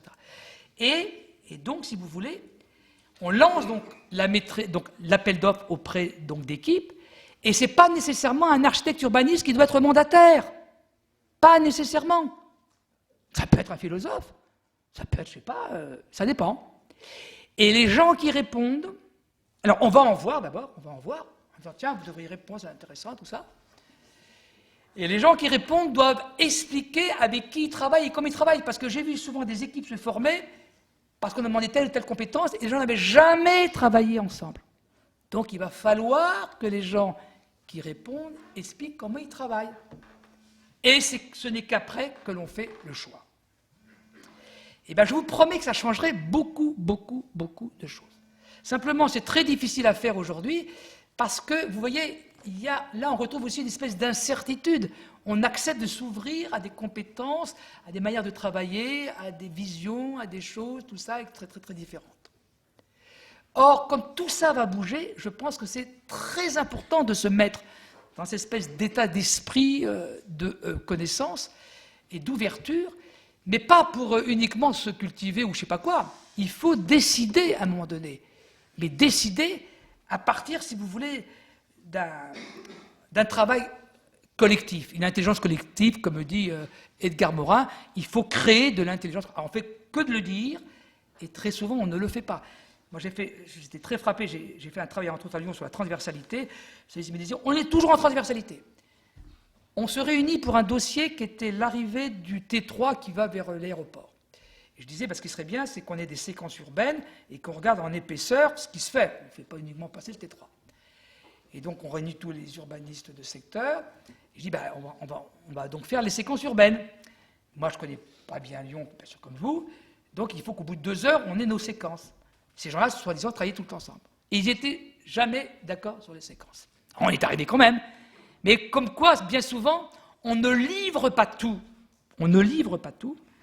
Et l'autre chose, c'est que surtout, on accepte mal que quelqu'un qui n'est pas dans votre compétence vienne vous dire qu'est-ce qui se passe. Ou que quelqu'un qui a un statut de cadre vienne dire à un élu je ne pense pas tout à fait comme vous. Moi, j'ai eu la chance de travailler quand même dans une agglomération où on respectait et les cadres et les élus pouvaient se le dire, mais je peux vous dire que dans beaucoup d'agglomérations, ce n'est pas le cas du tout. Ce n'est pas le cas du tout. Donc, vous voyez, c'est tout ce travail-là, si vous voulez, qui va complètement bouger et qu'il faut se mettre donc dans cet état d'esprit, si vous voulez, d'ouverture, et que l'aménagement, c'est une pratique comme la médecine. Donc, on a des compétences au départ Et cette pratique-là, elle va continuellement évoluer avec le temps, avec la société, avec toutes les questions que chacun se pose. Voilà, j'avais des photos, mais photos, c'est... Oui, bon. Alors, les photos, c'est... J'étais invité à la CARA, donc l'agglomération de Royan, parce qu'une personne m'avait écouté lors d'une conférence à Orléans, trouvait que je disais des choses intéressantes, et elle faisait la rentrée des élus de la CARA. Alors, Royan, la CARA, c'est 80 000 habitants, il y a des riches là-bas, à la retraite, il n'y a pas d'industrie, il y a une station balnéaire, tout se passe bien. Il n'y a pas d'étrangers, sauf dans les cuisines et les trucs. Bon. Et ils m'ont dit de venir, et ça s'était moins bien passé, qu'ils m'ont passé un contrat pour faire le projet de territoire. Et je les fais travailler les élus par petits groupes, je leur fais réfléchir, c'est quoi votre agglo, c'est quand vous recevez quelqu'un, qu'est-ce que vous lui dites, comment vous définiriez, quand est-ce qu'on arrive dans votre territoire, des questions comme ça, on a fait ça avec les services, des élus. Puis je dis aux élus, écoutez, on a ramassé les copies, je dis aux élus, mais vraiment, si je mettais une note, c'est 5 sur 20. Et les cas, c'est 15 sur 20. Donc vous avez du boulot. Il n'y a que des vieux, pas de femmes, complètement dépassés. Chez les cas, il y a des jeunes, tout ça. Et j'ai dit, mais vous avez intérêt à vous bouger. Alors maintenant, on travaille ensemble. Je raconte ça de façon un peu drôle, mais je vous promets que j'étais frappé de voir l'inconsistance des propos tenus sur le récit de leur commune, leur agglo. Alors comment je fais, moi? Je ne connais pas, hein, j'arrive là-dedans, bon. Alors je dis, la ville, c'est quoi la ville? La ville, elle n'est pas figée là-bas, elle bouge tout le temps. Bon. Alors, la ville historique. Parce qu'on a quand même toujours l'idée de la ville historique, quand même, hein, la ville comment ça s'appelle, qui est faite. Alors, je prends les villes que j'aime bien, ça c'est Noto en Sicile. Je vous conseille, si vous voulez passer des vacances intelligentes, plutôt d'aller à Dubaï, aller en Sicile, plus intéressant. Donc, j'explique, vous voyez, une ville ancienne, vous avez des structures, vous avez des axes, il y avait la commune, l'hôtel de ville, vous avez l'église, vous avez les pouvoirs. Là, c'est Copenhague. Et puis là, c'est le fameux, comment ça s'appelle, au vent, là, fait par Norman Foster à Marseille. Lombrière. Ouais. J'aime pas le mot Brière, je trouve que ça fait... Et qui est un coup de génie parce qu'il fait très chaud à Marseille. Il y avait autrefois de la pelouse dégueulasse, donc il a mis donc, de la pierre. Il fait frais en dessous, et puis on se voit, c'est un miroir. Donc comme on se voit, il y a un côté sympa, ludique. Donc ludique, l'esthétique et l'éthique, vous le retrouvez là. Et le coup de génie, c'est là que les grands architectes existent quand même, c'est que quand on est au bout du vieux port, on ne la voit pas, cette ombrière. Elle rentre dans la perspective. Et puis après, bon, vous avez le fameux Musen, fait Paris de Chotti, bon, c'est tout ça, c'est coup de génie. Je ne montre pas l'horrible bâtiment à côté, qui est une espèce de truc d'une vulgarité absolue de la région, mais passons. La ville éclatée, la ville éclatée, voilà, qu'on trouve partout. Où est-ce qu'on est là, on ne sait pas. Et puis après, le renouvellement urbain, donc vous voyez des questions. Alors je le remonte sur Villejean, ce qu'on a fait, et puis en disant, qu'est-ce qu'ils voulaient les gens? Ils voulaient un café-restaurant et une horloge, voilà, qui est sous le... Là. Et comment est-ce qu'on a refait une composition urbaine? Finalement, on a dédensifié en rajoutant des mètres carrés. Puis après, je montre comment est-ce que aussi un autre renouvellement urbain, un peu exceptionnel, grâce aux chantiers navals qui sont partis, et comment le maire de Nantes, entre le départ des chantiers navals et le début du projet, 10 ans. Il ne faut pas toujours se presser. 10 ans. Et s'il avait écouté les promoteurs, il y en a 2-3 qui auraient venu faire leur cacaboudin, là. Il a dit non, on va réfléchir. On va réfléchir. Donc il faut aussi réfléchir. Donc je montre un peu un certain nombre d'images. Voilà, comment conserver... Alors là aussi, moi j'ai travaillé avec un responsable à l'époque du projet de territoire de l'île de Nantes, qui était dans les services, polytechnicien et arc, qui était bête. Il n'avait jamais visité le projet avec le maître d'œuvre urbain sur le terrain. Il n'avait jamais marché sur l'île de Nantes. Hein, c'est Alexandre Chemetov. Il n'avait jamais. Il ne comprenait pas. Il ne comprenait pas pourquoi on gardait ce bâtiment ancien. Il me dit, mais Jean, pourquoi est-ce qu'on le garde? Mais j'y attends.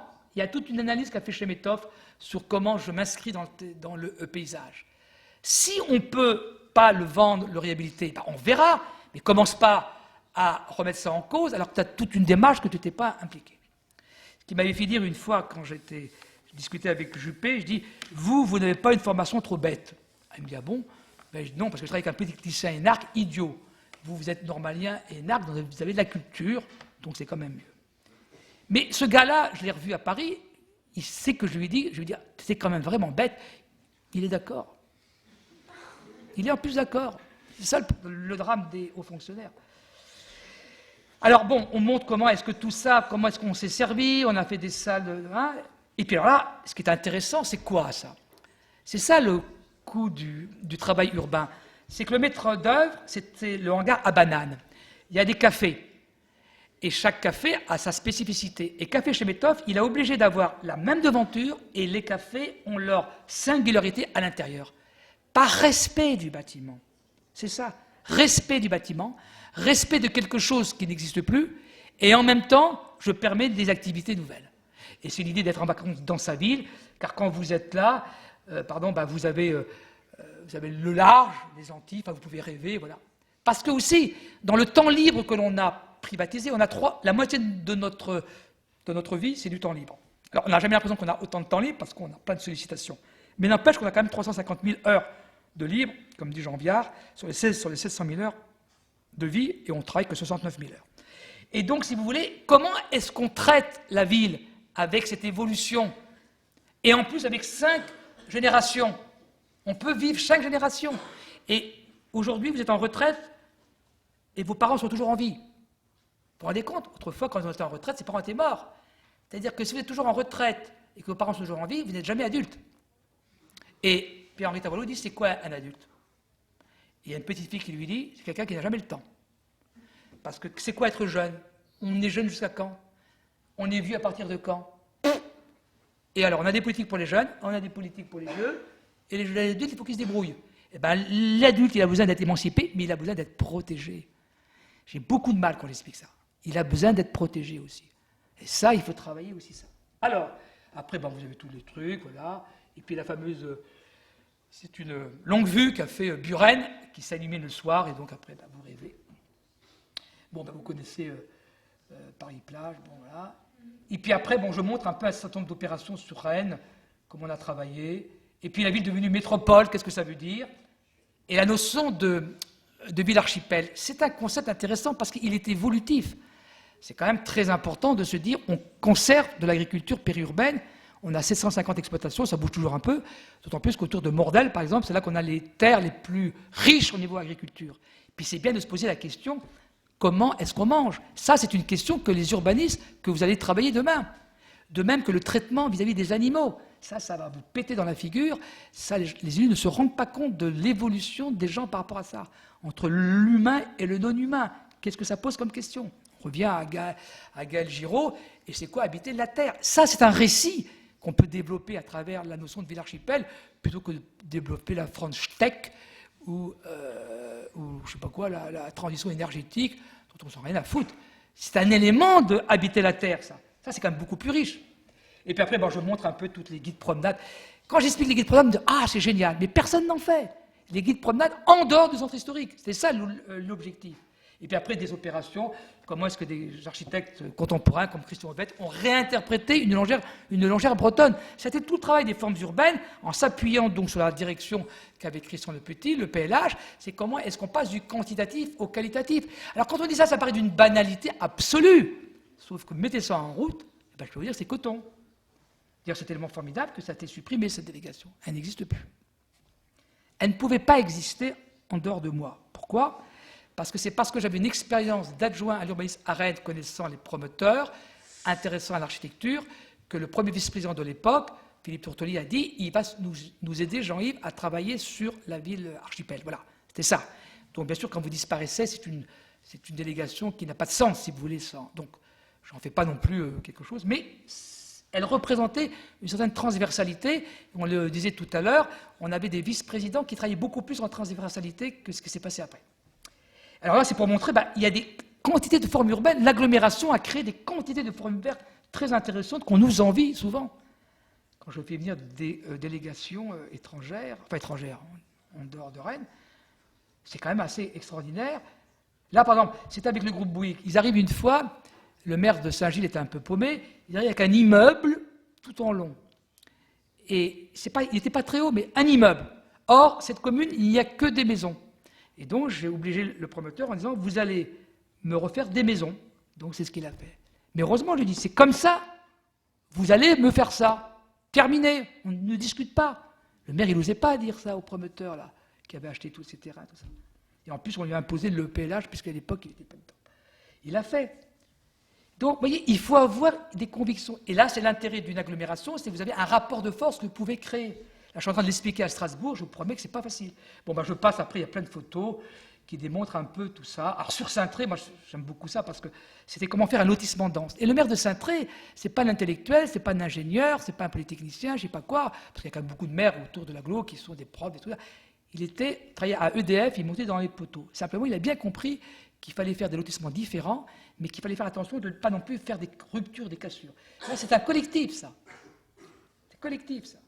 Et donc, chaque terrain est rond, enfin, il faudra faire une visite après. Puis passer la commune quand même la plus riche avec Saint-Grégoire. Et bien, il s'est arrivé. Alors, Paul Cardran est un malin comme un singe, malin. Il sait se servir de l'agglomération. Là aussi, quand vous allez travailler, il faut comprendre les élus avec qui vous allez travailler. Il ne faut pas commencer à vous raconter, il faut essayer de comprendre la personne, discuter, échanger. Il faut aimer bien manger, bien boire. Quand je vais à Strasbourg, je mange. Quand je vais à Lyon, c'est différent. Vous voyez, il faut aimer la vie, quoi. Si vous n'aimez pas la vie, aussi changer de métier. Hein. Alors, il faut aimer le vin. Bon, je sais bien, Alexis Mariani ne boit pas de vin, lui, mais il est sympathique quand même. Mais je pense qu'il faut aussi, si vous voulez, c'est aussi tout ça, rentrer dans une culture, rentrer, etc., etc. Et le Paul Cadran, il a réussi à faire des immeubles en privé, dans une commune où il y avait 170 médecins et chirurgiens qui habitaient, que des baraques. Des lotissements de merde, affreux, mais de riches. Les lotissements de riches sont encore plus affreux que les lotissements pauvres, parce que chacun est fermé dans son truc. C'est affreux. Et bien, il a bougé, ce garçon. Comme quoi, vous voyez, il a fait même des architectures. Oh, je ne sais pas si vous voyez, regardez ça, vous voyez, à passer. J'ai toujours été étonné quand je montre ça, quand je vois. Alors, Vezin, il y a même des couleurs. On aime, peu importe. Ce qui est important, c'est qu'il y a des choses. Il y a des identités qui ont été retrouvées à travers des opérations très, très différentes. Et puis, vous avez le maire d'Orgères qui a réussi quand même à refaire tout un centre-ville, à imposer ça à Blot, et de façon très subtile, très maligne. Il y a eu 30 recours, enfin tout ça. Il a réussi une volonté, une conviction. Parce que les citoyens, quand ils demandent la transparence, il faut bien comprendre, ça veut dire, les journalistes ne comprennent rien du tout. La transparence, c'est comprendre la lisibilité de votre démarche. Et la force d'Edmond Hervé, c'était ça. Il avait une démarche lisible, mais il avait des convictions. Les gens, ils veulent des élus qui ont des convictions, mais ils veulent avoir une lisibilité. Donc quand vous dites franchement les choses, ça marche. Mais si vous ne dites pas les choses et que vous n'avez pas de conviction, c'est là où ça commence à déconner. Et c'est ça, la transparence, c'est ça. C'est pas avoir une transparence absolue, ça n'existe pas. C'est la lisibilité. Comment est-ce que vous arrivez? Et quand vous dites aux gens, vous savez, à Passé, il m'avait fait venir, l'élu de Passé, Paul Crédraon, et j'expliquais un peu pourquoi on faisait des plus petites maisons, pourquoi on faisait beaucoup plus de collectifs, tout ça. Et je dis parce que 2/3 des ménages, c'est 1 ou 2 personnes. Personne n'y croit. Tout le monde croit qu'il y a que des familles partout. Mais non, c'est pas comme ça. Et puis les revenus des gens. Il faut sortir les revenus. À Lyon, le président Gérard Collomb, je lui dis, vous connaissez les revenus il ne les connaissait même pas. Alors les agences d'urbanisme ont plein de documents. Alors là aussi, on a plein de documents. Alors, ça sort. 3 chiffres, nous. 1/3 des ménages moins de 1 700 €, 2/3 moins de 3 000, 1/3 au-delà de 3 000. Ça, c'est clair. Et quand vous dites ça, je suis toujours dans ce conseil municipal à Passé, où il y a des gens qui étaient vraiment très réac, bourgeois, cons et chiants, un certain nombre. Il faut rester poli, il faut rester sympa, tout ça. Quand j'ai donné les chiffres, ça s'est réglé tout de suite. On l'a fait une fois avec Christian Le Petit à Cesson. Je ne sais pas si tu t'en souviens. Il y a le maire de Cesson, l'ancien maire, pas celui qui a été battu, celui d'avant. Il dit, c'est scandaleux qu'on ait réduit les terrains à 300 mètres carrés pour construire les maisons. C'est scandaleux, c'est stalinien, je crois. Hervé me demande d'aller le voir avec Christian Le Petit, donc on va le voir. Donc, parce qu'il y avait un général qui venait prendre sa retraite chez lui. Donc un général, il fallait qu'il ait un grand terrain pour faire une grosse maison. D'abord, je lui ai dit, monsieur le maire, un général n'est jamais en retraite, il faut savoir. Bon, il peut toujours être appelé pour faire de la guerre. Première chose. Puis on l'écoute d'abord. On ne commence pas à dire qu'il est con, on l'écoute. Et on lui dit, on avait pris le prix d'un terrain de 5000 m², plus une maison dessus, et on lui dit, le prix, je n'ai plus en tête, il n'y a que 3% des ménages qui peuvent acheter ça. Ah bon? Lui, il pensait que tout le monde pouvait acheter. Pas presque tout le monde. Et on lui dit, donc si on a réduit les terrains, c'est pour permettre à plus de gens d'avoir une maison. Ah bon? Et votre général, vous avez combien de maisons qui sont à vendre, des anciens lotissements sur des grands terrains? Il avait 8 maisons par mois. Eh bien, il n'a qu'à acheter une de ces maisons. S'il n'est pas content, il a démoli, il a reconstruit une. Donc, on a trouvé une solution. Parce que, aussi, il faut que les riches puissent être logés. Il faut que tout le monde puisse se loger dans la ville. Mais il y avait une solution, vous voyez. Donc, c'est ça, rendre lisibles les politiques. Et après, on est parti bon copain. Enfin, presque. Enfin, il a compris qu'il avait une solution. C'est ça qui est important. Ils sont en général, il pouvait... Alors, on montre comment Orgère, il a retravaillé tout le centre. Et il a vraiment fait un travail vraiment exceptionnel. Et puis, bon, voilà, on a fait beaucoup, la Nouvatou, alors, pour montrer comment est-ce qu'on peut réhabiliter de l'ancien, mettant du contemporain, tout ça. Il faut montrer, parce que nous, on a l'habitude, vous serez dans votre métier, vous avez plein d'images, les gens ne comprennent rien. Une fois au Sud-Gare, quand on ouvrait la gare au Sud, les gens qui prenaient le train étaient contre, et ceux qui ne prenaient pas le train étaient pour. Pourquoi? Là aussi, c'est pas rationnel. C'est que ceux qui ne prenaient plus le train, c'était souvent d'anciens cheminots, où le quartier de la gare avait été construit donc, derrière donc, la gare, en dehors de la ville, parce que la gare était déjà en dehors de la ville, et donc le fait d'ouvrir la gare au sud, on les remettait comme des Rennais à part entière. Et les couches de bobos qui venaient s'installer là, ils avaient un statut reconnu en tant que cadre ou intellectuel ou que couche moyenne supérieure. Et eux, s'ils étaient là, c'était pour être tranquille, donc faire le tour en voiture, ça ne les dérangeait pas, ou à pied. Vous voyez, il fallait comprendre ça. Donc il ne fallait pas céder. C'est ça comprendre la demande sociale. Il ne fallait pas céder, mais il fallait comprendre pourquoi ceux qui prenaient le train étaient contre. Voilà. Et après, on avait expliqué la place. Alors l'architecte est parti en parlant de Venise, je ne sais pas quoi. Alors moi, il dit, il parle de Venise, je prends notre gueule, on ne connaît pas. Et moi, j'avais pris l'exemple de la place du Parlement et la place d'Élysée en disant c'est deux belles places à Rennes qui sont connues et qui sont très différentes. Il y en a une qui a la même architecture, qui est organisée, et l'autre, c'est un peu le boxon. Et c'est aussi une belle place. Vous voyez, donc c'est très important aussi de montrer. C'est pour ça que les photos sont essentielles. Et puis après, j'ai montré donc Saint-Jacques et tout ça, voilà. Et puis l'Ermiton, j'en ai fait beaucoup, l'Aillé, pour montrer qu'on pouvait, voilà. Et puis la trame bleue, trame verte, je montre toujours. Il faut quand même savoir que l'État voulait mettre 17 couloirs de voitures. C'était plat. Les fameux ingénieurs dont parlent les technocrates, dont parle Donzelot, c'est une réalité. Heureusement, l'État, quand le port est parti, n'avait plus de sous. Donc, il y a eu à la place le travail qu'a fait Michel Courajou, et puis sur les berges du Rhône, le magnifique travail qui a été fait, mais contre les gens. Berges du Rhône, les péniches qui étaient là, qui avaient des cafés, ils ont dit c'est scandaleux, vous avez supprimé les 1600 places. Et puis quand ça s'est fait, ils sont venus voir le maire, pourquoi vous n'avez pas fait ça plus tôt? Parce que leur chiffre d'affaires était multiplié par 3. Le pont Raymond Barre, qui est le premier pont uniquement, transport en commun, et puis, transport en commun, piéton et cycle.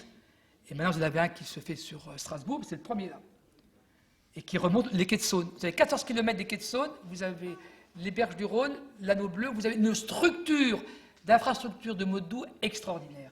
C'est ça, et ça rejoint le problème de la santé, aménagement. Puis je termine par ça, parce que c'est à côté d'une crèche pour vieux, qui est le Sénat, vous avez donc le plaisir qui s'exprime, et je trouve que c'est magnifique. L'artiste a tout à fait compris ce que Catherine de Médicis voulait faire. Voilà. On me dit j'étais un peu long, c'est 2h30.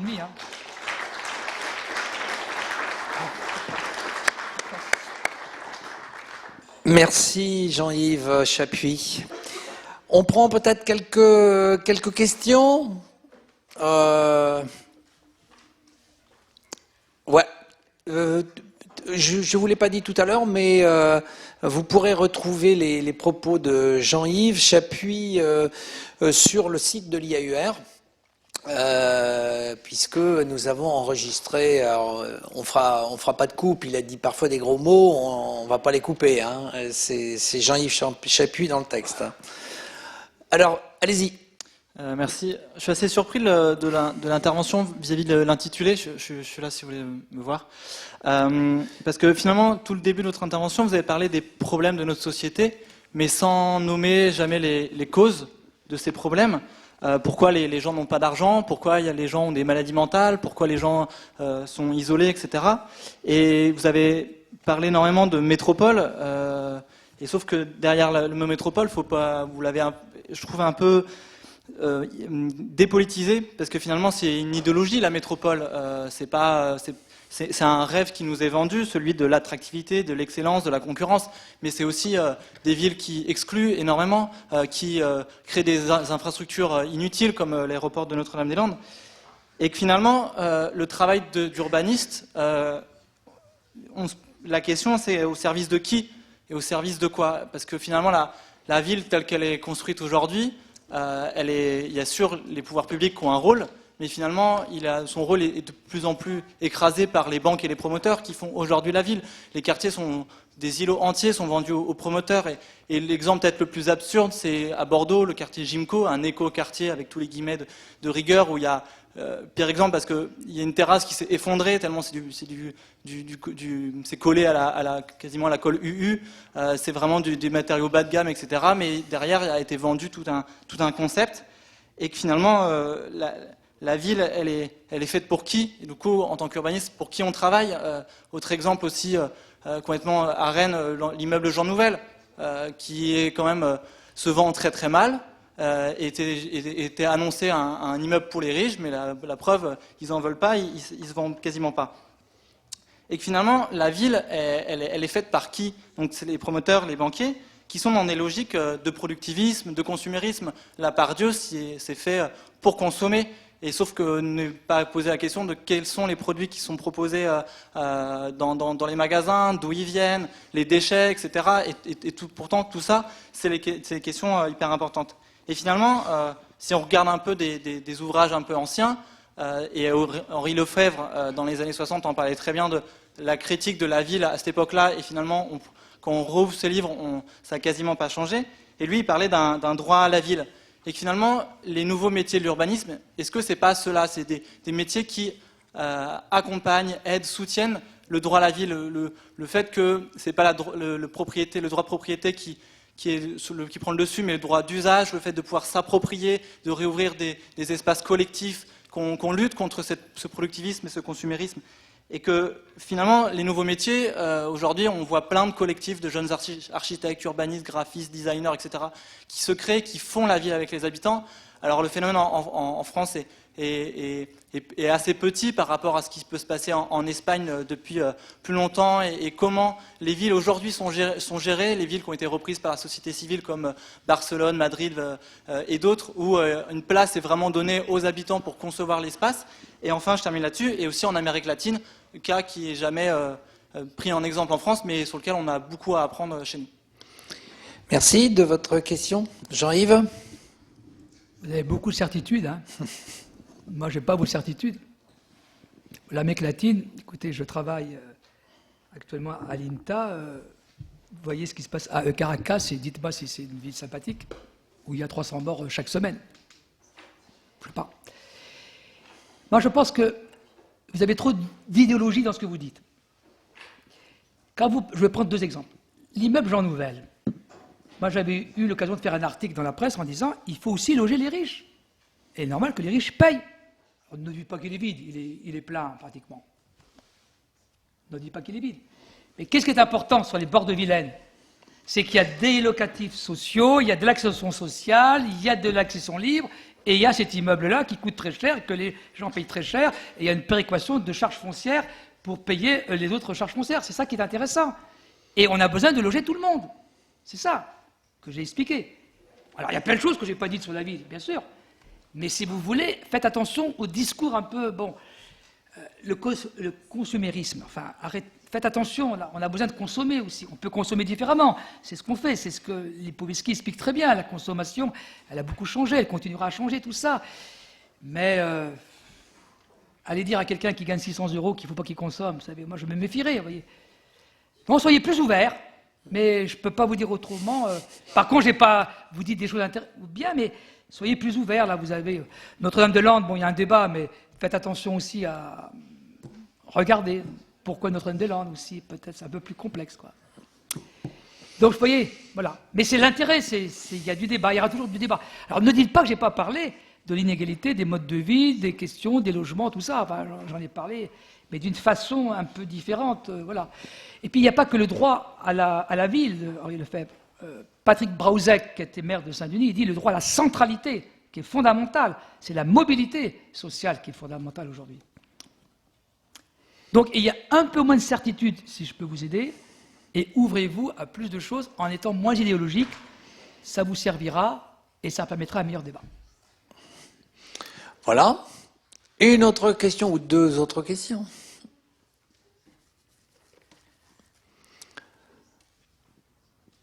Oui, devant. C'est pour l'enregistrement. Merci. Je me demandais, est-ce qu'il y aurait des nouveaux lieux pour exercer le métier d'urbaniste? Vous avez évoqué à un moment peut-être des nouvelles collaborations avec des ingénieurs dans les problématiques de changement climatique, par exemple. Et donc voilà, quel est l'avenir des métiers de l'urbanisme sur ce point? Je pense que les sciences physiques, les sciences de la vie vont totalement participer au débat, mais avec les sciences sociales. Si vous voulez. Le problème, c'est qu'il faut que tout ça se fertilise. C'est tout ça. On a tous ces compétences-là. Simplement, elles ne travaillent pas assez ensemble. Je pense qu'il faudrait aussi que les services des collectivités locales soient au service des citoyens et pas uniquement que des élus.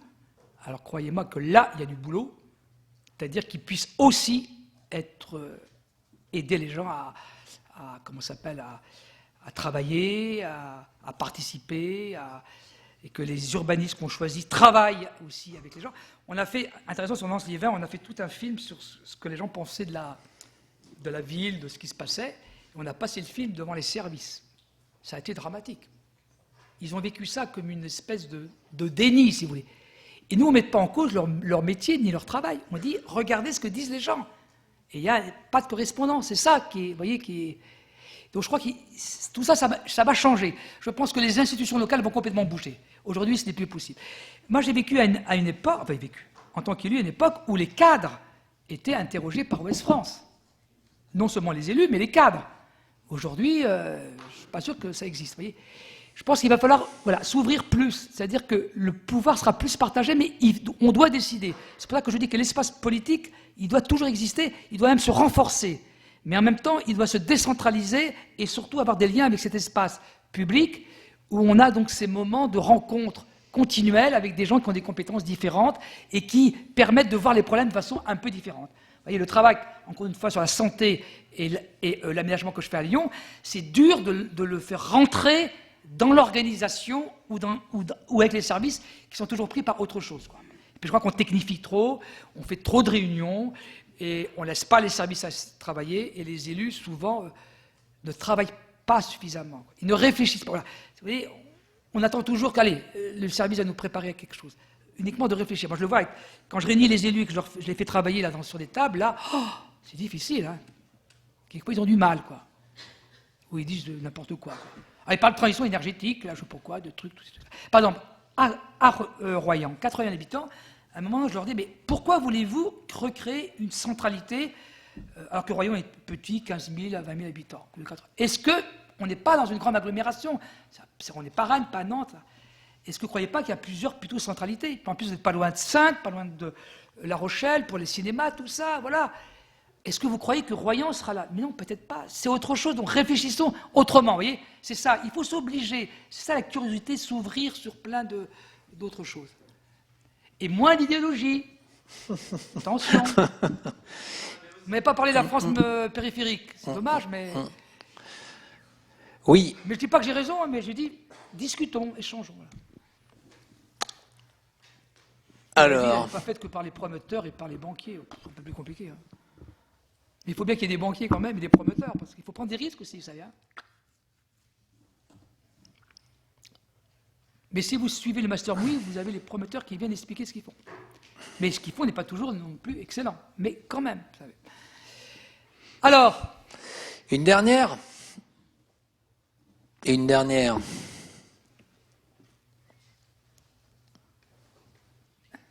C'est un beau métier. Mais... Moi, j'aurais une question, Jean-Yves.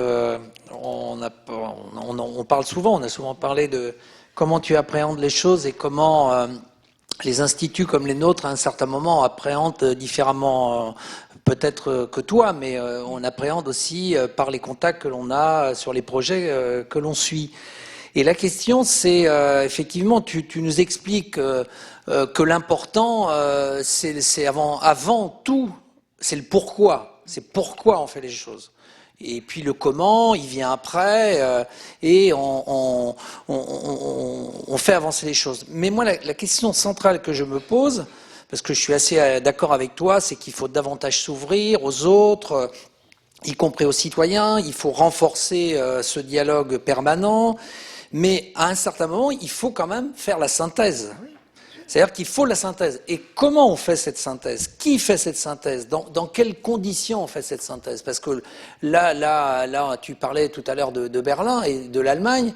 Eux, ils ont mis en place, avec qu'on appelle les IBA, par rapport à toute une série de termes où ils parlent de plateformes, qui permettent en permanence que le débat soit remis sur le métier à partir de compétences très différentes, mais il y a un moment une synthèse, il y a une impulsion, parce que sinon, tu n'as pas du tout parlé de ça. Sinon, ça reste dans ta tête à toi, qui met ta tête à toi, elle ne suffit pas à faire la synthèse, même si tu en as la capacité, mais il faut une méthode. C'est ce que j'expliquais quand je parlais des communautés éphémères, là, le groupe d'élus, là, qui sont des gens qui sont en lien complètement, tout le temps avec la société, avec l'espace public, où ils voient ce qui se passe, les évolutions, les choses.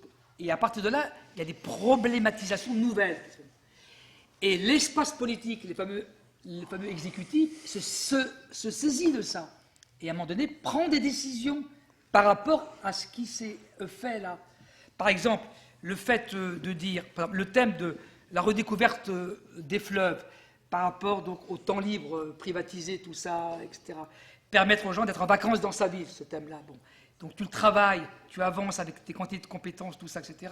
Ça permet aussi de régler des problèmes de gens qui ont besoin de marcher par rapport à l'obésité. Enfin, il y a plein de choses, tout ce bien-être. Et à ce moment-là, il y a donc des choix d'aménagement, d'organisation qui vont en découler. Et là, l'exécutif, il va décider. Il décide. Mais ce que je veux dire, c'est qu'il faut qu'il y ait ces liens, ce que j'appelle ces communautés éphémères. C'est là où, entre l'université aussi et les décideurs et l'action, il puisse y avoir beaucoup plus de liens qui se fait aujourd'hui, quoi. Et je dis qu'il faut carrément, dans le cadre institutionnel, institutionnaliser ça. Sinon, on a des phénomènes, à un moment donné, d'excitation, puis après ça retombe, puis d'excitation et ça retombe. Et c'est différent de l'usage, où là, c'est quelque chose de beaucoup plus calme, beaucoup plus horizontal. Là, c'est toutes les évolutions que l'on voit venir, quoi, par exemple. Quand je dis, par exemple, le récit autour du thème, c'est quoi habiter la Terre aujourd'hui? C'est une vraie question, quand même. Bon. Or, on continue à développer des choses qui vont mettre en danger cette Terre. Mais en même temps, ça ne veut pas dire... Pour ça, moi, je ne parle ni de croissance, ni de décroissance. Je parle de c'est quoi habiter la Terre aujourd'hui, c'est quoi le concept de prospérité, qui est à la fois quantitatif et qualitatif. Et ça, donc, on a besoin de connaître dans l'espace public, donc tous ces réseaux, toutes ces connaissances-là de gens qui, quelquefois, ils vont voir des élus, ils vont voir des services, mais ce n'est pas organisé. C'est ça qu'il faut que l'on organise. Et c'est pour ça qu'il faut que ceux qui décident, ils aient vraiment du temps. Donc, c'est le mandat unique, c'est le mandat payé, et surtout pas se trouver, je ne sais pas moi, premier adjoint à l'urbanisme, et puis élu à la région. Ce n'est pas possible. On ne peut pas fonctionner comme ça. Et le mandat unique, il est obligatoire. Alors là, après, il y a toute l'histoire de la France, hein. On a coupé la tête du roi. Enfin, le président de la République, c'est un monarque. Enfin, on l'a écrit, on s'est dédié. Il perd toujours la loi, quoi. Pas le contrat, quoi. Hein. Moi, je pense que... Enfin, moi, je me suis battu avec cet certain nombre. Quand on a fait les projets urbains, moi, je l'ai redit encore devant d'autres, devant Rifkin, qui était d'accord, mais n'empêche qu'on n'avance pas. À chaque fois, aux fonctionnaires de l'État, je le dis, il faut avoir un projet urbain dans toutes les dimensions et que l'État finance ce projet urbain global, plutôt que d'essayer une politique de la ville, une politique de je ne sais pas quoi. L'État partage la ville en trois. Il y a la ville historique, le plan de sauvegarde, la ville normale, le développement durable, et la ville malade, qui est la politique de la ville. Et à la télé, d'ailleurs, on voit la ville à travers la politique de la ville, uniquement. Et c'est ça, c'est pas ça qu'il faut. Il faut avoir donc, la vision du projet global et des financements globaux, globalisés, et après, on se débrouille. C'est ça, je veux dire. Et là, il n'y a jamais ça. Alors, il y a 36 jugements. Il y a une femme qui a écrit un bouquin, Laure Bello, très intéressant sur Internet. Elle explique qu'aujourd'hui, les entreprises, quand elles veulent trouver pour des emplois des gens, ils passent par le Bon Coin et pas par le Pôle emploi, parce que c'est le bordel pour trouver, etc., etc. Donc, c'est ça, je veux dire, la communauté éphémère, là, au niveau de l'État, elle dit finalement, est-ce que Pôle emploi, on le garde? Est-ce que ça vaut le coup de le garder? C'est une vraie question. Et les jeunes qui vont trouver par le Bon Coin, ils disent à leur patron, elle explique très bien ça. Vous cherchez quelqu'un? Allez donc sur le Bon Coin, c'est là qu'on trouve. Et il y a quelquefois des gens du Pôle emploi qui vont chercher au Bon Coin des gens qui manquent pour les ramener. Et quand elle a voulu commencer avec les chercheurs à travailler le rôle du Bon Coin, les chercheurs leur ont dit, mais le Bon Coin, c'est fait pour les petites gens. Nous, chercheurs, on s'intéresse à des objets beaucoup plus intéressants. Alors qu'est-ce qu'elle dit? Elle dit, aujourd'hui, avec Internet, les gens se débrouillent entre eux, ils s'en foutent de toutes les institutions, et les institutions continuent, ce que disait Jacques Donzelot, à considérer que ça c'est la société avec tous ces pervers, tous ces trucs, etc. Ça suffit. Et moi je pense qu'on continue comme ça, on va voir ce qu'on va arriver, on le voit qui arrive doucement. Quoi. Vous avez vu la campagne extraordinaire de Marine Le Pen, la stratège. Vous avez regardé hier, vous allez voir un peu. C'est très... Donc il faut faire très attention. Or, si les gens, il n'y a pas de lisibilité, le problème de l'Europe c'est quoi? C'est qu'il n'y a aucune lisibilité. C'est pas ce qui se passe, les institutions, qu'est-ce qu'elles font? Et s'il n'y a pas de visibilité, c'est-à-dire que les gens ne participent pas, mais participer à ce récit, eh bien ça ne marchera pas. Et moi je pense que là c'est une mutation complète des institutions, de tout ça. Je vais donner quelques éléments là, il faut travailler ça. Mais je pense qu'on ne peut pas continuer comme ça. Et moi je vois dans les régions, quand vous avez des gens à Lens-les-Vins, des responsables qui vous disent les gens qui votent Front National sont des fachos, ils n'ont rien compris. Pas des fachos, ceux qui votent Front National. Il y a des leaders sans doute fachos, il y en a. Ceux qui votent Front National, ils disent la droite n'a pas été capable de répondre, la gauche n'est pas capable de répondre, eh bien, on vote pour elle. Et même, il y en a même qui disent, on sait que ce qu'elle dit n'a aucun sens, mais ça leur fera les pieds. Et voilà. Et donc, je peux vous dire que, et quand j'ai expliqué tout à l'heure, c'était fondamental, monsieur, quand j'ai expliqué que il ne suffit pas de faire des quantités d'études à Lens-les-Vins, qu'il faut passer aux actes en organisant un travail réel entre les élus et les cadres, je suis quand même étonné que des gens ne pensent pas à ça. Je suis quand même étonné. Et la politique du logement qu'on a mis à Rennes et à Rennes Métropole, je n'avais pas de conviction, elle n'aurait jamais été montée. Hein. Et on a obligé les promoteurs à rentrer dans le jeu, et les aménageurs privés aussi. Et sur Ginecou, vous connaissez très mal l'opération, je peux vous en parler. C'est pas parce qu'il y a un truc qui est tombé que c'est des promoteurs, etc. Il y a eu un énorme travail de fait sur la mixité sociale d'abord, et sur les formes urbaines, entre autres. Je vous la ferai visiter, si vous voulez. Les habitants, ils s'en plaignent. Mais les habitants, ça dépend comment on se plaint, de quoi on se plaint. Faites très attention. Bon, voilà, vous allez continuer le débat tous les deux. Excuse-moi. Ah, bah c'est toujours comme ça. Oui, mais ça... Bertrand Guidon, c'est toujours comme ça. Quand il travaillait à la ville, je terminais une réunion, et Bertrand Guidon levait la main en disant « j'ai oublié quelque chose ». Allez, vas-y, Bertrand. Bon, Bertrand. Je réagissais sur ce que tu disais, que, in fine, il faut bien une décision des élus, après tout le travail qui a été fait, quoi.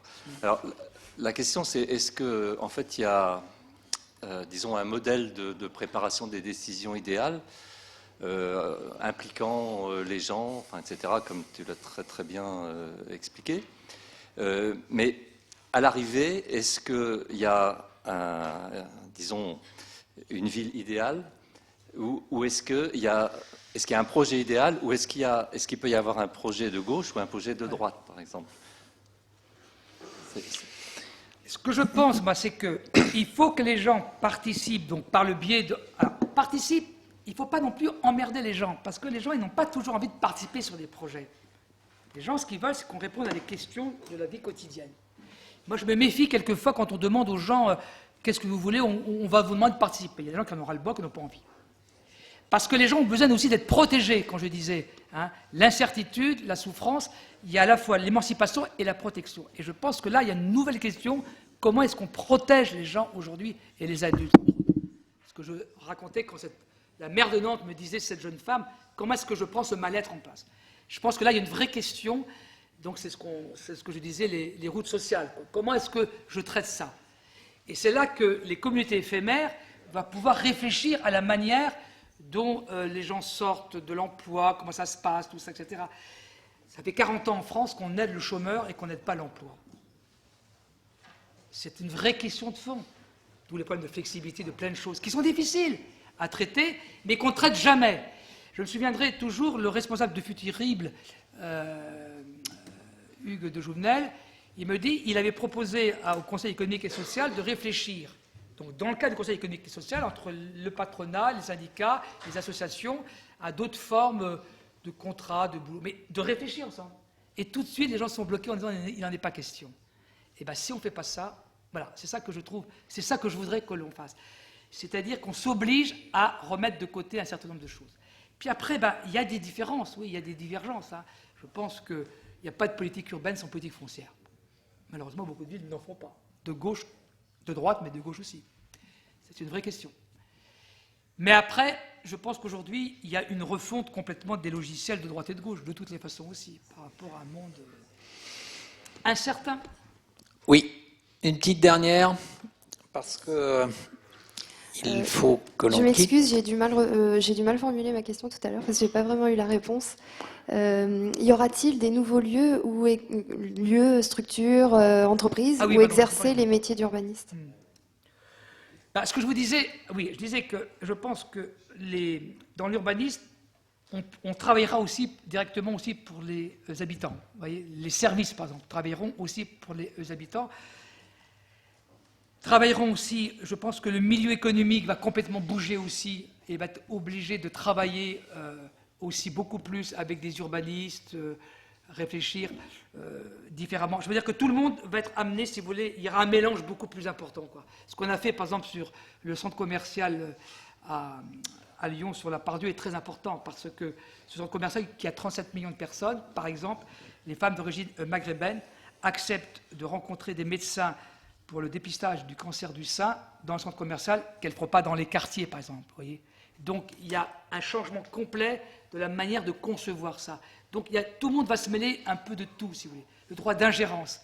Et donc, vous pouvez avoir des formes, si vous voulez, de métiers qui vont aller dans différentes structures, associations, tout ça, etc. Et qu'un certain nombre de questions ne seront pas traitées par les services traditionnellement, mais traitées par des associations. Simplement, il y a un moment donné, il y a des débats politiques de fond qui doivent pouvoir se conserver. C'est ça la difficulté. Mais c'est des intuitions, là, parce que là, c'est des choses qui... Mais vous êtes sur un métier qui va énormément bouger, donc il faut être curieux, aimer les gens, et puis après, il y a des choses qui vont s'ouvrir, dont je suis incapable de vous dire aujourd'hui. Moi, j'ai commencé ma carrière dans des villes où il n'y avait pas d'urbanistes, il n'y avait que des ingénieurs et des administratifs. Et maintenant, ça a complètement changé, vous voyez, donc il y aura d'autres choses qui vont bouger. Je vous invite à lire la revue Urbanisme du mois de décembre, que vous avez peut-être vu, qui porte sur le métier d'urbaniste et qui a fait écho d'ailleurs au travail réalisé par l'Institut dans le cadre de l'organisation des rencontres internationales de l'apéro. Et donc aujourd'hui, à l'apéro, avec l'OPQ, il y a un certain nombre d'évolutions. Il y a une charte aujourd'hui des urbanistes qui n'a pas encore été diffusée, mais qui vient d'être réalisée, et qui met en évidence à la fois les évolutions, les nouveaux métiers qui vont émerger. Il y a des choses qui sont en train d'être réfléchies aujourd'hui par cette instance, avec l'incitation du ministère de l'égalité des territoires. Voilà, merci à toutes et à tous de votre présence. Et les conférences de l'Institut reprendront en septembre avec des partenariats que nous sommes en train de construire aujourd'hui avec l'Audiard et le Centre d'excellence Jean Monnet. Voilà, bonne soirée.